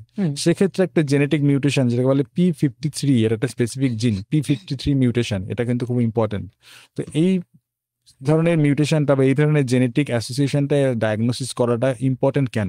কারণ হচ্ছে এক অস্টিওসার্কোমা যার ক্ষেত্রে P53 মিউটেশন রয়েছে বা ফ্যামিলিয়াল ট্রান্সমিশন নেই, তার অস্টিওসার্কোমার যা প্রগনোসিস বা আউটকাম যেমন হবে, আর যে পরিবারে রেটিনোব্লাস্টোমা, ব্রেস্ট ক্যান্সার এবং সেই পরিবারেই অস্টিওসার্কোমা হচ্ছে, তার কিন্তু প্রগনোসিস বা আউটকাম চিকিৎসার পরেও কিন্তু ওয়ার্স্ট, মানে খুব খারাপ প্রগনোসিস, মানে রোগটা ফেরত আসার সম্ভাবনা এবং ছড়িয়ে পড়ার সম্ভাবনা, ছড়িয়ে পড়াটাকে বলে মেটাস্টেসিস, ফেরত আসাটাকে বলে লোকাল রিকারেন্স, এগুলোর সম্ভাবনাটা অনেক বেশি বেড়ে যাবে যদি জিনিসটা পারিবারিক গত কারণে মানে ফ্যামিলিয়াল ট্রান্সমিশনের মধ্যে দিয়ে আসে। সেগুলোর জন্য স্পেসিফিক্যালি কিছু জেনেটিক মিউটেশন থাকে। সেই ক্ষেত্রে জেনেটিক কাউন্সিলিংটা খুব ইম্পর্টেন্ট। যদি একই পরিবারের এই ধরনের স্পেসিফিক ক্যান্সারগুলো পাওয়া যায়, যেমন ধরুন রেটিনোব্লাস্টোমা, ব্রেস্ট ক্যান্সার, অস্টিওসার্কোমা, তাহলে সেক্ষেত্রে আমাদের স্পেসিফিক জেনেটিক কাউন্সিলর রয়েছেন, তাদের সঙ্গে জেনেটিক কাউন্সিলিং করা দরকার। তারা স্পেসিফিক্যালি বলবেন যে নেক্সট জেনারেশনের জন্য কি কি টেস্ট করা উচিত, বা নেক্সট জেনারেশন আসার আগে কি কি ফ্যামিলি প্ল্যানিং এর সময় ফ্যামিলি প্ল্যানিং এর সময় কি কি পরিকল্পনা বা ধরুন কি কি প্রিকশন নেওয়া যেতে পারে, সেগুলো ওনারা গাইড করবেন ডেফিনেটলি। আচ্ছা, লিউকেমিয়া সার্কোমাটা কি? লিউকেমিয়ার সার্কোমা অনেক সময় যেটা হয় যে সার্কোমার ট্রিটমেন্ট করতে গিয়ে লিউকেমিয়া হতে পারে। আচ্ছা, সেটা কেমোথেরাপি অ্যাসোসিয়েটেড, কেমোথেরাপি সাইড এফেক্টের জন্য হতে পারে। অ্যাকিউট প্রোমাইলোসাইটিক লিউকেমিয়া, এই জাতীয় কোনো লিউকেমিয়া হতে পারে। সার্কোমার জন্য যে কেমোথেরাপি ইউজ হয় তার জন্য বোন ম্যারো ডিপ্রেশন হয়, বোন ম্যারো সেটা এফেক্ট করে। আর আমরা জানি যে বোন ম্যারোর মধ্যেই বা অস্থি মজ্জার মধ্যেই রক্তের যে কোষগুলো তৈরি হচ্ছে, মানে ফ্যাক্টরি প্রোডাকশন লেভেলে কোনো যদি ড্যামেজ হয় তাহলে সেক্ষেত্রে কিন্তু ক্যান্সার হতে পারে বা লিউকেমিয়া হতে পারে। সেটা কিন্তু সার্কোমার সঙ্গে রিলেশন নেই, কিন্তু সার্কোমার ট্রিটমেন্টের ক্ষেত্রে যে কেমোথেরাপি, সেই কেমোথেরাপি সাইড এফেক্টের জন্য ট্রিটমেন্ট হয় এবং এর কিন্তু প্রগনোসিস বা আউটকাম খুবই খারাপ। যে পেশেন্টের ধরুন এই ধরনের নর্মাল লিউকেমিয়া হয়েছে কোনো ট্রিটমেন্টের সাইড এফেক্ট ছাড়া, তার লিউকেমিয়ার যেরকম আউটকাম হবে, সার্কোমার ট্রিটমেন্ট করতে গিয়ে যে লিউকেমিয়া হচ্ছে তার কিন্তু ট্রিটমেন্টের আউটকাম খুবই খারাপ। আচ্ছা, খুবই খারাপ। এক্ষেত্রে অপারেশনের তো কোনো প্রয়োজন? লিউকেমিয়া বা ব্লাড ক্যান্সারের ক্ষেত্রে অপারেশনের কোনো রোল নেই, যদি না হাড় ভেঙে গিয়ে থাকে। আচ্ছা, আচ্ছা, যে বিষয়টা বলছিলেন আপনি, এই যে জেনেটিক কাউন্সেলিং এর কথা বলছিলেন, সেক্ষেত্রে কি এমন কোনো প্রিকশন নেওয়া সম্ভব আদৌ? এই ধরনের ফ্যামিলি হিস্ট্রি যাদের রয়েছে, তারা কি কোনো প্রিকশন নিয়ে এটাকে এড়িয়ে যাওয়ার জায়গায় যেতে পারেন? মানে সেরকম সুযোগ কি মেডিকেল মানে সায়েন্সের আছে? প্রিকশন যেমন ধরুন জিনিসটা প্রেডিক্ট করা যেতে পারে, বিশেষ কোনো মেডিসিন, বিশেষ কিছু লাইফস্টাইল চেঞ্জেস কিছু দিয়ে সেটা কি অ্যাভয়েড করা, মানে is it avoidable or not? Avoidable মানে প্রেডিক্টেবল মানে ধরুন একটা স্পেসিফিক প্যাটার্ন কিছু রয়েছে সেই ফ্যামিলিতে, তাহলে ওনারা নেক্সট জেনারেশন আসার আগে ওনারা প্রেডিক্ট করতে পারেন। এবং সে যখন একটা অনুপাত, হ্যাঁ, 1 নম্বর 2 নম্বর হচ্ছে যখন ফিটাল মেডিসিন খুব ইম্পর্টেন্ট। ফিটাল যে টেস্টগুলো থাকে, সেই টেস্টগুলো থেকে কর্ড ব্লাড থেকে বা কোরিয়নিক বিলাস স্যাম্পলিং বলে যেগুলোকে, সেইগুলো যখন শিশু যখন ভ্রূণ অবস্থায় রয়েছে, মাতৃগর্ভে রয়েছে, সেই পরিস্থিতিতে কিছু টেস্ট করে সেই জিনিসটাকে প্রেডিক্ট করা যেতে পারে। কিন্তু আমরা যতই যাই বলে থাকি না কেন, আমরা কিন্তু মেডিকেল সায়েন্স খুব কম জানি, বিজ্ঞানেরও খুব কম জানি, তো আমরা খুবই অসহায়। এই কথাটা একদম পরিষ্কার সত্য কথা, কারণ ঘটনাটা আমরা ঘটাতে পারছি না। আমরা যতই বৈজ্ঞানিক গবেষণা করে কেমোথেরাপি আবিষ্কার করি না কেন আর সার্জারি আবিষ্কার করি না কেন, জেনেটিক মিউটেশন কিন্তু সেই রকম একইভাবে পাল্লা দিয়ে বেড়ে চলেছে একেবারে। সেই কারণে এই যুদ্ধটা সবসময় মানুষের গবেষণা, বিজ্ঞানীদের গবেষণা এবং ক্যান্সার বা জিনের গঠন, তার মধ্যে কিরকম পরিবর্তন হচ্ছে, তার মধ্যে যে জয়ী হবে সে। আচ্ছা, অস্টিওসার্কোমার কথা একটু আগে আপনি বলেছিলেন, অস্টিওসার্কোমার লক্ষণগুলো কি? অস্টিওসার্কোমার লক্ষণ হচ্ছে, প্রথম কথা হচ্ছে এজ। অস্টিওসার্কোমা দুটো বয়স হয়, একটা হচ্ছে 20 বছরের নিচে, একটা হচ্ছে 60 বছরের ঊর্ধ্বে। দুটো অস্টিওসার্কোমা দু রকম। 60 বছরের ঊর্ধ্বে যেটা অস্টিওসার্কোমা সেটাও অস্টিওসার্কোমা, আর 20 বছরের নিচেরটাও অস্টিওসার্কোমা। এর লক্ষণ হচ্ছে মেইনলি হচ্ছে ব্যথা, বিভৎস ব্যথা হবে হাড়ের মধ্যে, অত্যধিক ব্যথা। যেমন যে ধরনের চোটাঘাত একটা ছেলে বা বাচ্চা মেয়ে স্কুলে খেলতে গিয়ে যে ব্যথা পেয়েছে, সেটা ধরুন 2 দিনের মধ্যে সেরে যাবে, রেস্ট নিলে সেরে যাবে। এই ব্যথা কিন্তু উত্তরোত্তর বৃদ্ধি পাবে। ঠান্ডা গরম শেক করা, ওষুধপত্র খাওয়া, কোনো কিছুতেই এই ব্যথাটা কমবে না। রাতের দিকে ব্যথা খুব বাড়তে থাকে, কিছুদিন পরেই সেখানে ফোলা শুরু হয়। ব্যথাটা, টিউমারটা যখন হাড়ের ভিতরে থাকে তখন শুধু ব্যথা থাকে, যখন সেটা হাড় ফাটিয়ে হাড়ের বাইরে চামড়া এবং মাংসপেশির নিচে চলে আসে, তখন ব্যাপারটা ফোলার স্তরে চলে যায়। মানে স্টেজ 1-এ যেটা থাকে ব্যথা, স্টেজ 2 হয়ে গেলে ব্যথার সঙ্গে ফোলা। আচ্ছা আচ্ছা, এটা 10 বছরের মধ্যে বাচ্চাদের ক্ষেত্রে, 10 বছরের মধ্যে বাচ্চাদের ক্ষেত্রে আমরা পাই। তার হার যদিও খুব কম আর কি। আচ্ছা আচ্ছা, এবার যদি বলেন যে এই সুস্থ হওয়ার সম্ভাবনা কতটা? যদি প্রাথমিক পর্যায়ে ধরা পড়ে সেক্ষেত্রে কিন্তু রোগটা পুরোপুরি নির্মূল হতে পারে। তার প্রাথমিক কন্ডিশন বলবো না, কিন্তু প্রেফারেবল সাজেশন বলতে পারি, যে সমস্ত জায়গায়। কারণ এই সার্কোমাটা যেহেতু একটা মাল্টিডিসিপ্লিনারি ট্রিটমেন্ট দরকার, যেমন আমি বললাম কেমোথেরাপি দরকার, রেডিয়েশন দরকার, অপারেশন তো দরকার বটেই, সেগুলো যদি এক ছাদের তলায় একটা ইনস্টিটিউশনাল কেয়ার হিসাবে পাওয়া যায় টার্সিয়ারি ক্যান্সার সেন্টারের মধ্যে, সেক্ষেত্রে কিন্তু জিনিসটা অনেক বেশি তার আউটকাম বেটার। মানে এরকম না যে আমি এক জায়গায় কেমোথেরাপি হলো, এক জায়গাতে রেডিয়েশন হলো, এক জায়গাতে সার্জারি, এরকম করলে কিন্তু মাল্টিডিসিপ্লিনারি যে ইন্টারাকশন সেটা সম্ভব নয়। তো সেজন্য টার্সিয়ারি কেয়ার বা সার্কোমা ডায়াগনস্টিক মানে সার্কোমার যে ডেডিকেটেড সেন্টার যেগুলো আছে, যেখানে হাড়ের ক্যান্সারের চিকিৎসা দীর্ঘদিন ধরে হচ্ছে, যেখানে অভিজ্ঞ ডাক্তারবাবুরা রয়েছেন, সেইখানে চিকিৎসা করালে কিন্তু কি হওয়ার সম্ভাবনা বেশি। ইউইংস সার্কোমা, এটা সম্পর্কে যদি একটু বলেন। ইভিংস সার্কোমা অস্টিওসার্কোমার মতোই একটা সার্কোমা, যেটা ইভিংস একজন বিজ্ঞানী প্যাথোলজিস্ট, তার নামে এটার নামকরণ করা হয়েছিল। এটাও ওই মোটামুটি 20 থেকে 30 বছরের নিচের পেশেন্টদের ক্ষেত্রেই হয়ে থাকে। এটা জন্য চিকিৎসা হচ্ছে কেমোথেরাপি, অপারেশন এবং কেমোথেরাপি, অপারেশনের পরে আবার কেমোথেরাপি বা কিছু কিছু সিলেক্টেড পেশেন্টের ক্ষেত্রে রেডিয়েশন দিতে লাগে। ইভিং সার্কোমা কেমোথেরাপি এবং রেডিয়েশনে খুবই ভালো ট্রিটমেন্ট বা খুবই ভালো রেসপন্স করে। তো অস্টিওসার্কোমার চেয়ে কেমোথেরাপিতে রেসপন্স করার প্রবণতা অনেকটাই বেশি। মানে এটাই চিকিৎসা, মূল চিকিৎসা ইউইংস সার্কোমার। হ্যাঁ, ইভিং সার্কোমার ক্ষেত্রে মেইন চিকিৎসা হচ্ছে কেমোথেরাপির, অপারেশন এবং রেডিয়েশন। অপারেশন পার্টটা সব সার্কোমাতেই কমন, করতেই হবে। কিছু কিছু সিলেক্টেড সার্কোমা কেমোথেরাপিতে সেন্সিটিভ থাকে, কিছু সার্কোমা কেমোথেরাপিতে সেন্সিটিভ থাকে না। যেমন ধরুন হচ্ছে কন্ড্রো সার্কোমা, এটা কেমোথেরাপিতেও কাজ করে না, রেডিয়েশনও কাজ করে না। অনলি ট্রিটমেন্ট হচ্ছে অপারেশন করে জিনিসটা, রোগটা যদি নির্মূল করা যায় তাহলে সেটা রোগ শরীর থেকে নির্মূল হবে। এর কেমোথেরাপি বা রেডিয়েশন দিয়ে ব্যাকআপ যাওয়ার কোনো মানে সুযোগ নেই। আচ্ছা, আপনি বলছেন নির্মূল করার কথা। নির্মূল কি অর্থে? সেই সময়ের জন্য নির্মূল হলো, রিঅকারেন্সের সম্ভাবনা কতটা থাকে? এটাকে বলে ফলো। আপনি যে প্রশ্নটা বললেন খুব ইম্পর্টেন্ট, কারণ আমরা অনেক পেশেন্ট পাই, ম্যাডাম যেরকম বললেন ইভিং সার্কোমার কথা, কেমোথেরাপিতে খুব রেসপন্স করে। তো যে ফোলাটা ছিল, যে ব্যথাটা ছিল, 2-3টে সাইকেল কেমোথেরাপি দেওয়ার পরে সব গায়েব হয়ে গেল, সব কিচ্ছু নেই, পেশেন্ট অ্যাবসলিউটলি সিমটম ফ্রি। তখন পেশেন্ট, রোগীর পরিজনরা মনে করে আমার ছেলে বা মেয়ে সেরে গেছে। তারা কোনোদিন ডাক্তার দেখাতে আসে না, সেরে গেছে, ব্যথা কমে গেছে, ফোলা কমে গেছে, কোনোদিনই আসে না। তারা ধরেই নেয় যে রোগটা সেরে গেছে। এবং অবভিয়াসলি তারা 1 বছরের মধ্যে রোগটা যখন তারপর ফেরত আসে, কারণ তারা তো চিকিৎসাটা করলো না, রোগটা যখন ফেরত আসে তখন কিন্তু ক্যান্সার কিন্তু যখন ফেরত আসে তখন কিন্তু শুধু সেই ওই জায়গাতে ফেরত আসে না, ছড়িয়ে সারা শরীরে ছড়িয়ে পড়ে। তো এই জন্য খুব ইম্পর্টেন্ট যে সার্কোমা বা যে কোনো ক্যান্সার কিন্তু সুযোগ খুব কম দেবে চিকিৎসার ক্ষেত্রে। তো আপনি যেটা প্রশ্ন করলেন সেটা হচ্ছে চিকিৎসা শেষ হওয়ার পর একটা হচ্ছে treatment completion. Treatment completion does not guarantee treatment cure.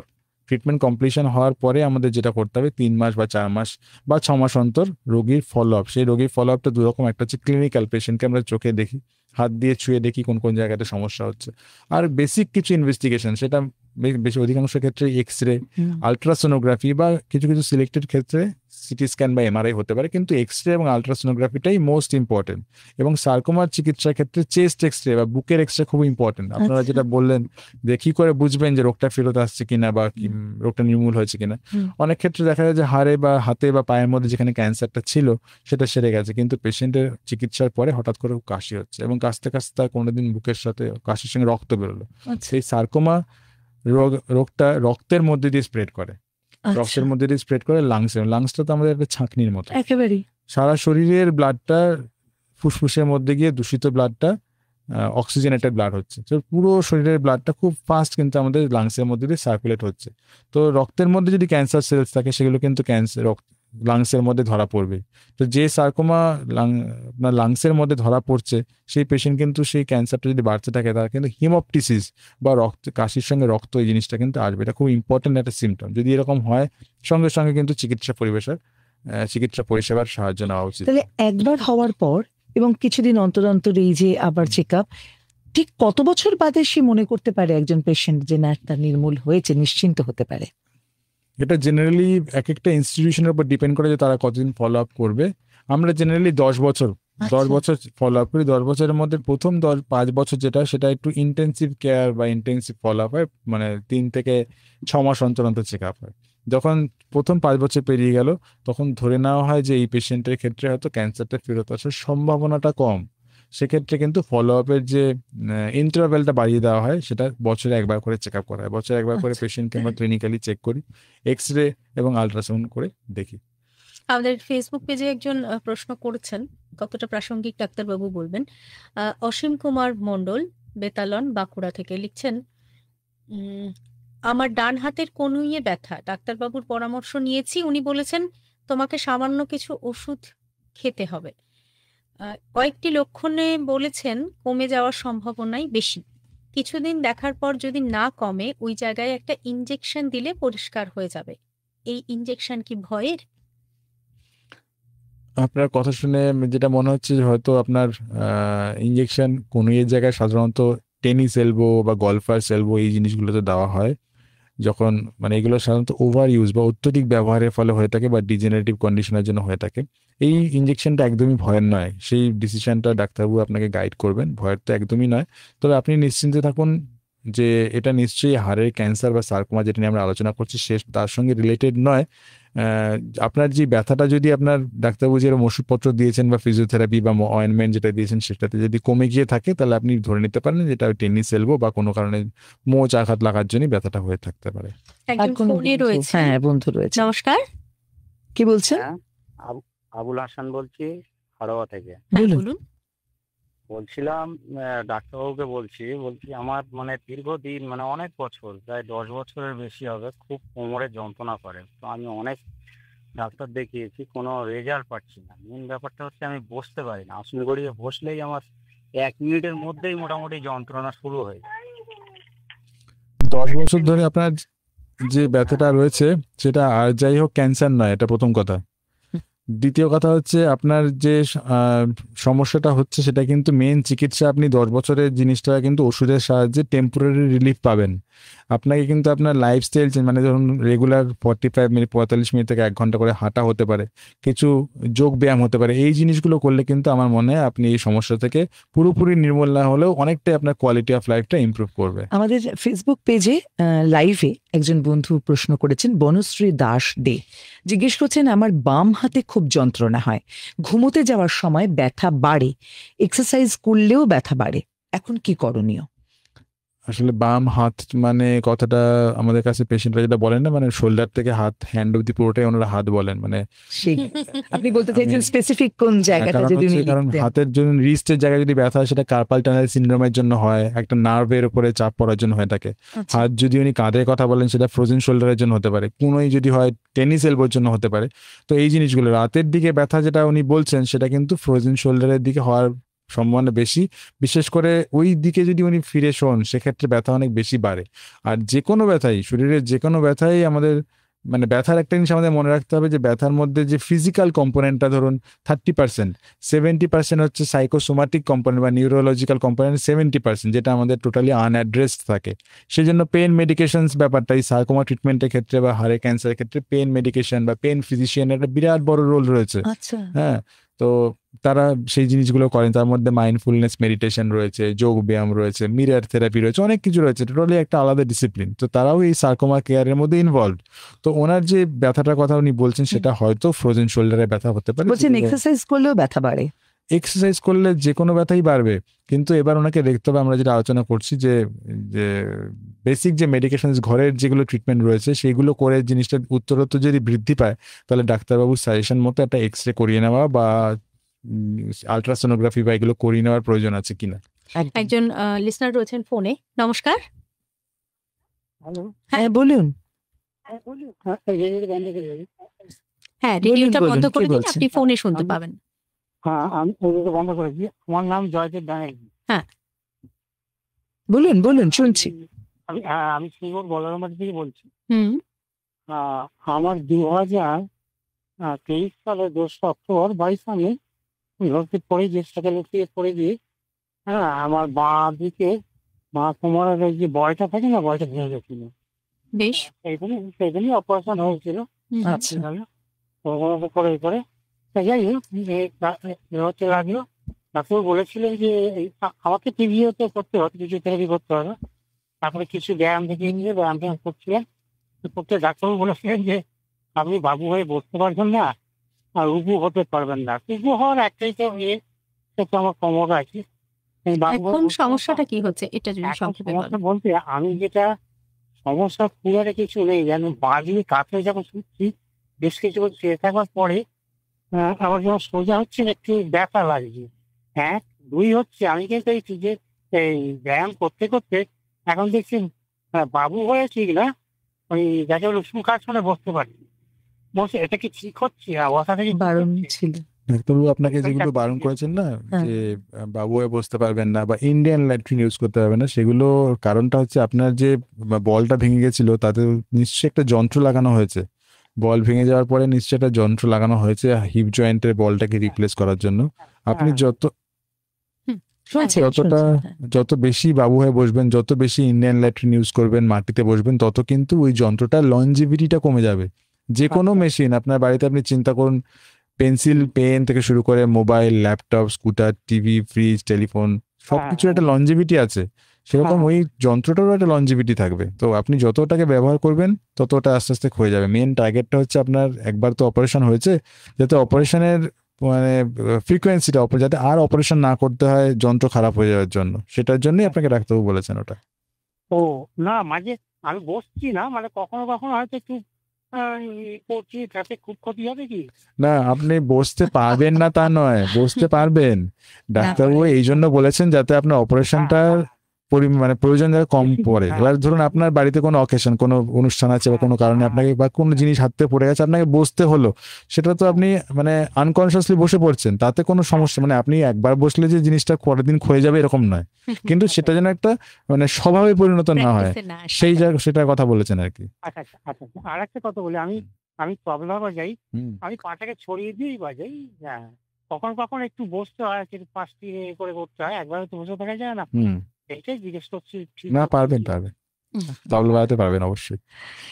বন্ধু আরেকজন রয়েছেন, একজন বন্ধু রয়েছেন আমাদের, প্রশ্ন করেছেন আমাদের লাইভে, যদিও এই বিষয়ে আমরা আগে আলোচনা করেছেন। সুবীর সাহু লিখছেন, সার্কোমা কি তাহলে জিনগত? কিভাবে বুঝবো বা কি সাবধানতা অবলম্বন করব? অবশ্যই জিনগত, জেনেটিক, কিন্তু ফ্যামিলিয়াল নয়, মানে একই পরিবারে ট্রান্সমিট হবে এরকম নয়। এটা জিনিসটা বুঝতে হয় ভালো করে।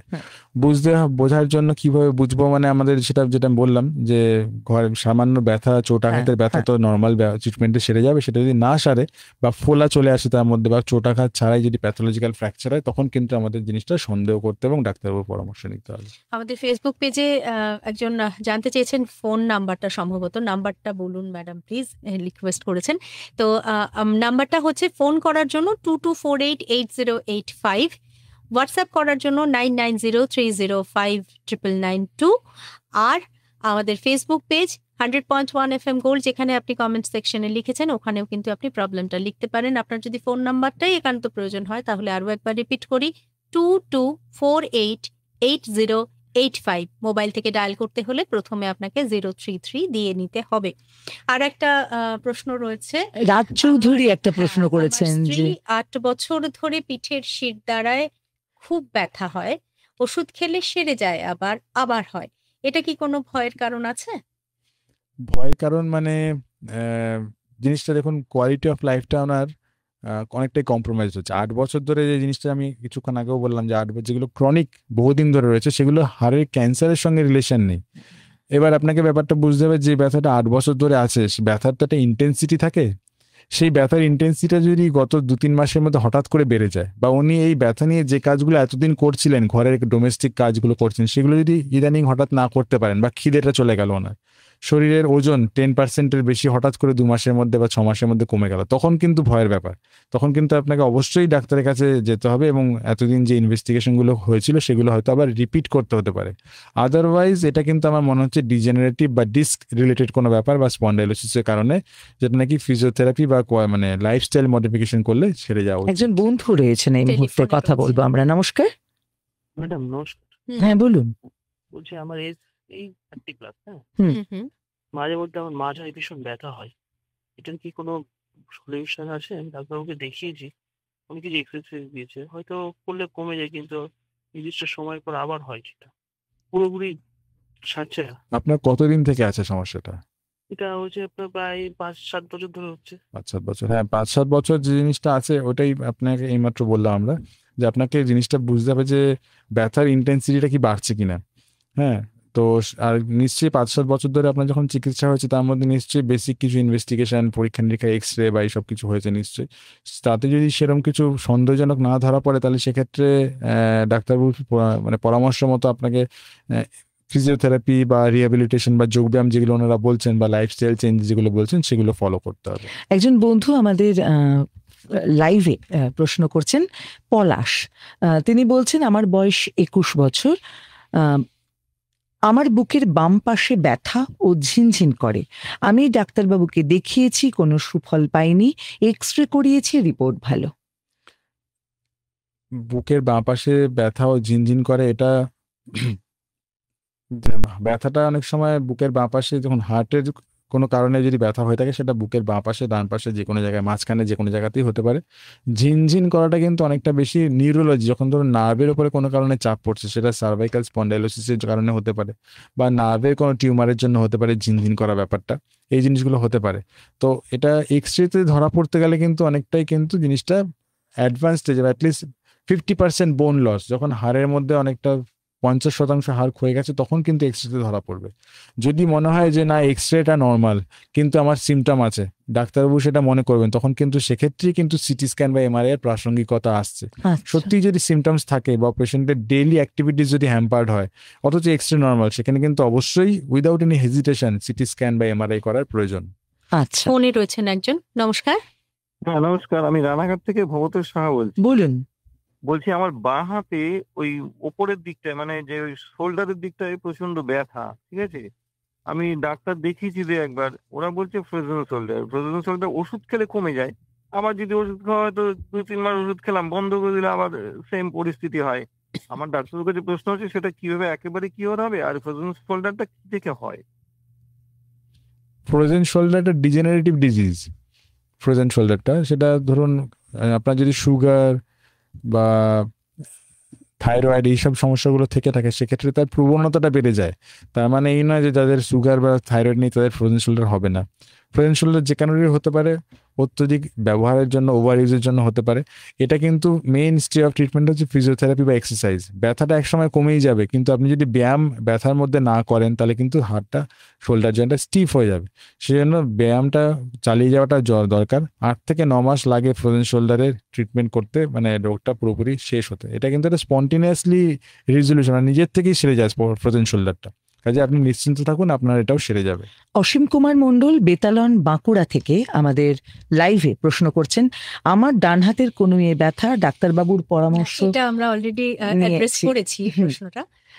ফিরে আসি আমাদের ওই ইনজেকশন দিলে ব্যথাটা কমে যায়, এই কথাটা উনি বারবার বলছেন। ইনজেকশন যেটা হয় সাধারণত টেনিস এলবো বা এইসব জিনিসগুলো রয়েছে, সেগুলোতে অনেক সময় স্টেরয়েড ইনজেকশন দেওয়া হয়। তো সেগুলো কিন্তু ডাক্তারবাবুর পরামর্শ মতো নিতে হবে, কারণ স্টেরয়েড ইনজেকশনেরও কিন্তু কিছু সাইড এফেক্ট থাকে।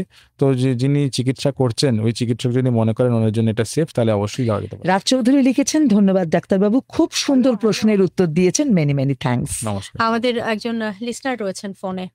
নমস্কার। হ্যাঁ হ্যালো, নমস্কার। হ্যাঁ বলুন বলুন। হ্যাঁ ডাক্তারবাবুকে নমস্কার। নমস্কার। আমি শ্যামনগর শীতলাপাড়া থেকে বিপ্লব ভৌমিক বলছি। বলুন বলুন আপনার সমস্যা বলুন। সমস্যা আমার নয়, আমার ভাইজি জামাইয়ের 2 বছর হলো ওই পায়ে ক্যান্সার হয়ে পাটা বাদ গেছে, বা পাটা। আচ্ছা। এই 11 তারিখে আমার ভাইজি ওই গল ব্লাডার অপারেশন হয়েছে। পাথর মাংসের মধ্যে জমে গেছিল, তা ওটা বায়োপসি করতে দিয়েছে। ওটা কি কোনো ক্যান্সারের লক্ষণ, মানে ওর হয়েছে বলে কি ওর হতে পারে? না, একদমই নয়। কিন্তু যে কোনো অপারেশনে এই যদি শরীরে কোনো অঙ্গ যদি শরীর থেকে নির্মূল করা হয়, যেমন ধরুন গল ব্লাডার, অ্যাপেন্ডিক্স বা যে কোনো জায়গায়, সেটা কিন্তু সেটা কিন্তু চিকিৎসার প্রোটোকল হিসাবে বায়োপসিতে পাঠানো হয় 100% শিওর হওয়ার জন্য। কারণ অনেক ক্ষেত্রেই দেখা যায় যে গল ব্লাডারের অপারেশন হলো গল ব্লাডারের স্টোন নির্মূল করার জন্য, যেটা আলট্রাসোনোগ্রাফিতে দেখা গেছে, সেটা অপারেশন করার পর বায়োপসিতে দেখা গেলো সেটাতে ক্যান্সার এসছে, সেই সম্ভাবনা কিন্তু থাকে। হ্যাঁ, কিন্তু তার মানে গল ব্লাডারের স্টোন হয়েছে মানে ক্যান্সার হয়েছে এরকমও যেরকম নয়। বা ওনার হাজবেন্ডের হাড়ের কোনো ক্যান্সার হয়ে যায়, অ্যাম্পুটেশন হয়েছিল বলে সেটা ওনার স্ত্রীর মধ্যে সংক্রমিত হতে পারে, এটাও একদমই ভুল ধারণা, সম্ভাবনাই নেই। সঙ্গে রয়েছেন আমাদের কোনো বন্ধুরা কিন্তু অনেকেই শুনছেন এবং যেটা বারবার বলছেন, ধন্যবাদ জানাচ্ছেন। দূর দূর থেকে শুনছেন, বিভিন্ন জেলা থেকে তারা লাইভ দেখছেন এবং শুনছেন। আমরা আছি কিন্তু আজকের আরোগ্য অনুষ্ঠানে। আমাদের সঙ্গে রয়েছেন অর্থোপেডিক অঙ্কোসার্জন ডাক্তার কৌশিক নন্দী, আর আজকে আমাদের আলোচনার বিষয় বোন ক্যান্সার। একজন লিসনার রয়েছেন আমাদের সঙ্গে ফোনে 2224880885 এই নম্বরে। বলুন। নমস্কার। নমস্কার, বাঁকুড়া থেকে মুখোপাধ্যায় বলুন। আমি এখন রিটায়ার্ড, তবে আগে ওই কার্বন কপি অনেক লেখালেখি করতে হতো। হ্যাঁ, ডান হাতের উপর খুব চাপ আগে পড়তো, তো ব্যথা কিছু কিছু হতো। তারপর রিটায়ারমেন্ট তো হয়ে গেল 10 বছর। তবে ডান হাতে কাজ টাজ করলে, যেমন এখন স্মার্টফোনে লেখালেখি করলেও ডান হাতের ব্যথাটা ফিরে ফিরে ফিরে আসে। তো অ্যাংক্লেটের মতো কিছু পড়লে একটু রিলিফ হয়। আর এই পেন রিলিফের কিছু কিছু খুব কমই ইউজ করি, জেল ফেল একটু লাগাই, একটু হয়। এ ব্যাপারে কি পরামর্শ? হাতের যে ব্যথার কথা বলছেন সেটা কিন্তু একই পশ্চারে, আপনি যেটা বললেন না, আপনি বোধহয় স্মার্টফোনে লেখার কথা বলছেন, তো একই পশ্চারে যদি আপনার ওরকম লেখা অনেকক্ষণ ধরে করেন, সেই কারণে কিন্তু এটা হতে পারে। এটা মেকানিক্যাল পেন, মানে ওই পশ্চারে আপনি ওই ভঙ্গিমায় যদি বসে ছোট ছোট ফিঙ্গার, মানে আপনার হাতের যে ছোট ছোট small muscles of the hand কাজ করছে, তো ছোট ছোট মাসেলস গুলো কাজ করছে, সেই পশ্চারে বহুক্ষণ কাজ করলে কিন্তু হতেই পারে। সেক্ষেত্রে আপনাকে যেটা করতে হবে, দীর্ঘক্ষণ একটানা না করে 0.5 ঘন্টা 40 মিনিট কিছুক্ষণ করলেন, তারপর একটুখানি আপনি স্ট্রেচিং এক্সারসাইজ করলেন, এবং কাজ শুরু করার আগে এবং শেষে আপনি কিছু ঠান্ডা গরম শেক বা জেনারেল আমাদের যে ফ্রি হ্যান্ড এক্সারসাইজ যেগুলো বলে, সেগুলো করলে আশা করা যায় আপনার কিছুটা উপকার হতে পারে। পাপিয়া সামন্ত আমাদের লাইভে প্রশ্ন করছেন, আমার বাম হাঁটুতে মালাই চাকির বাম পাশে ব্যথা, উঠতে বসতে চলতে গেলে অসুবিধে হচ্ছে, আমার বয়স 37।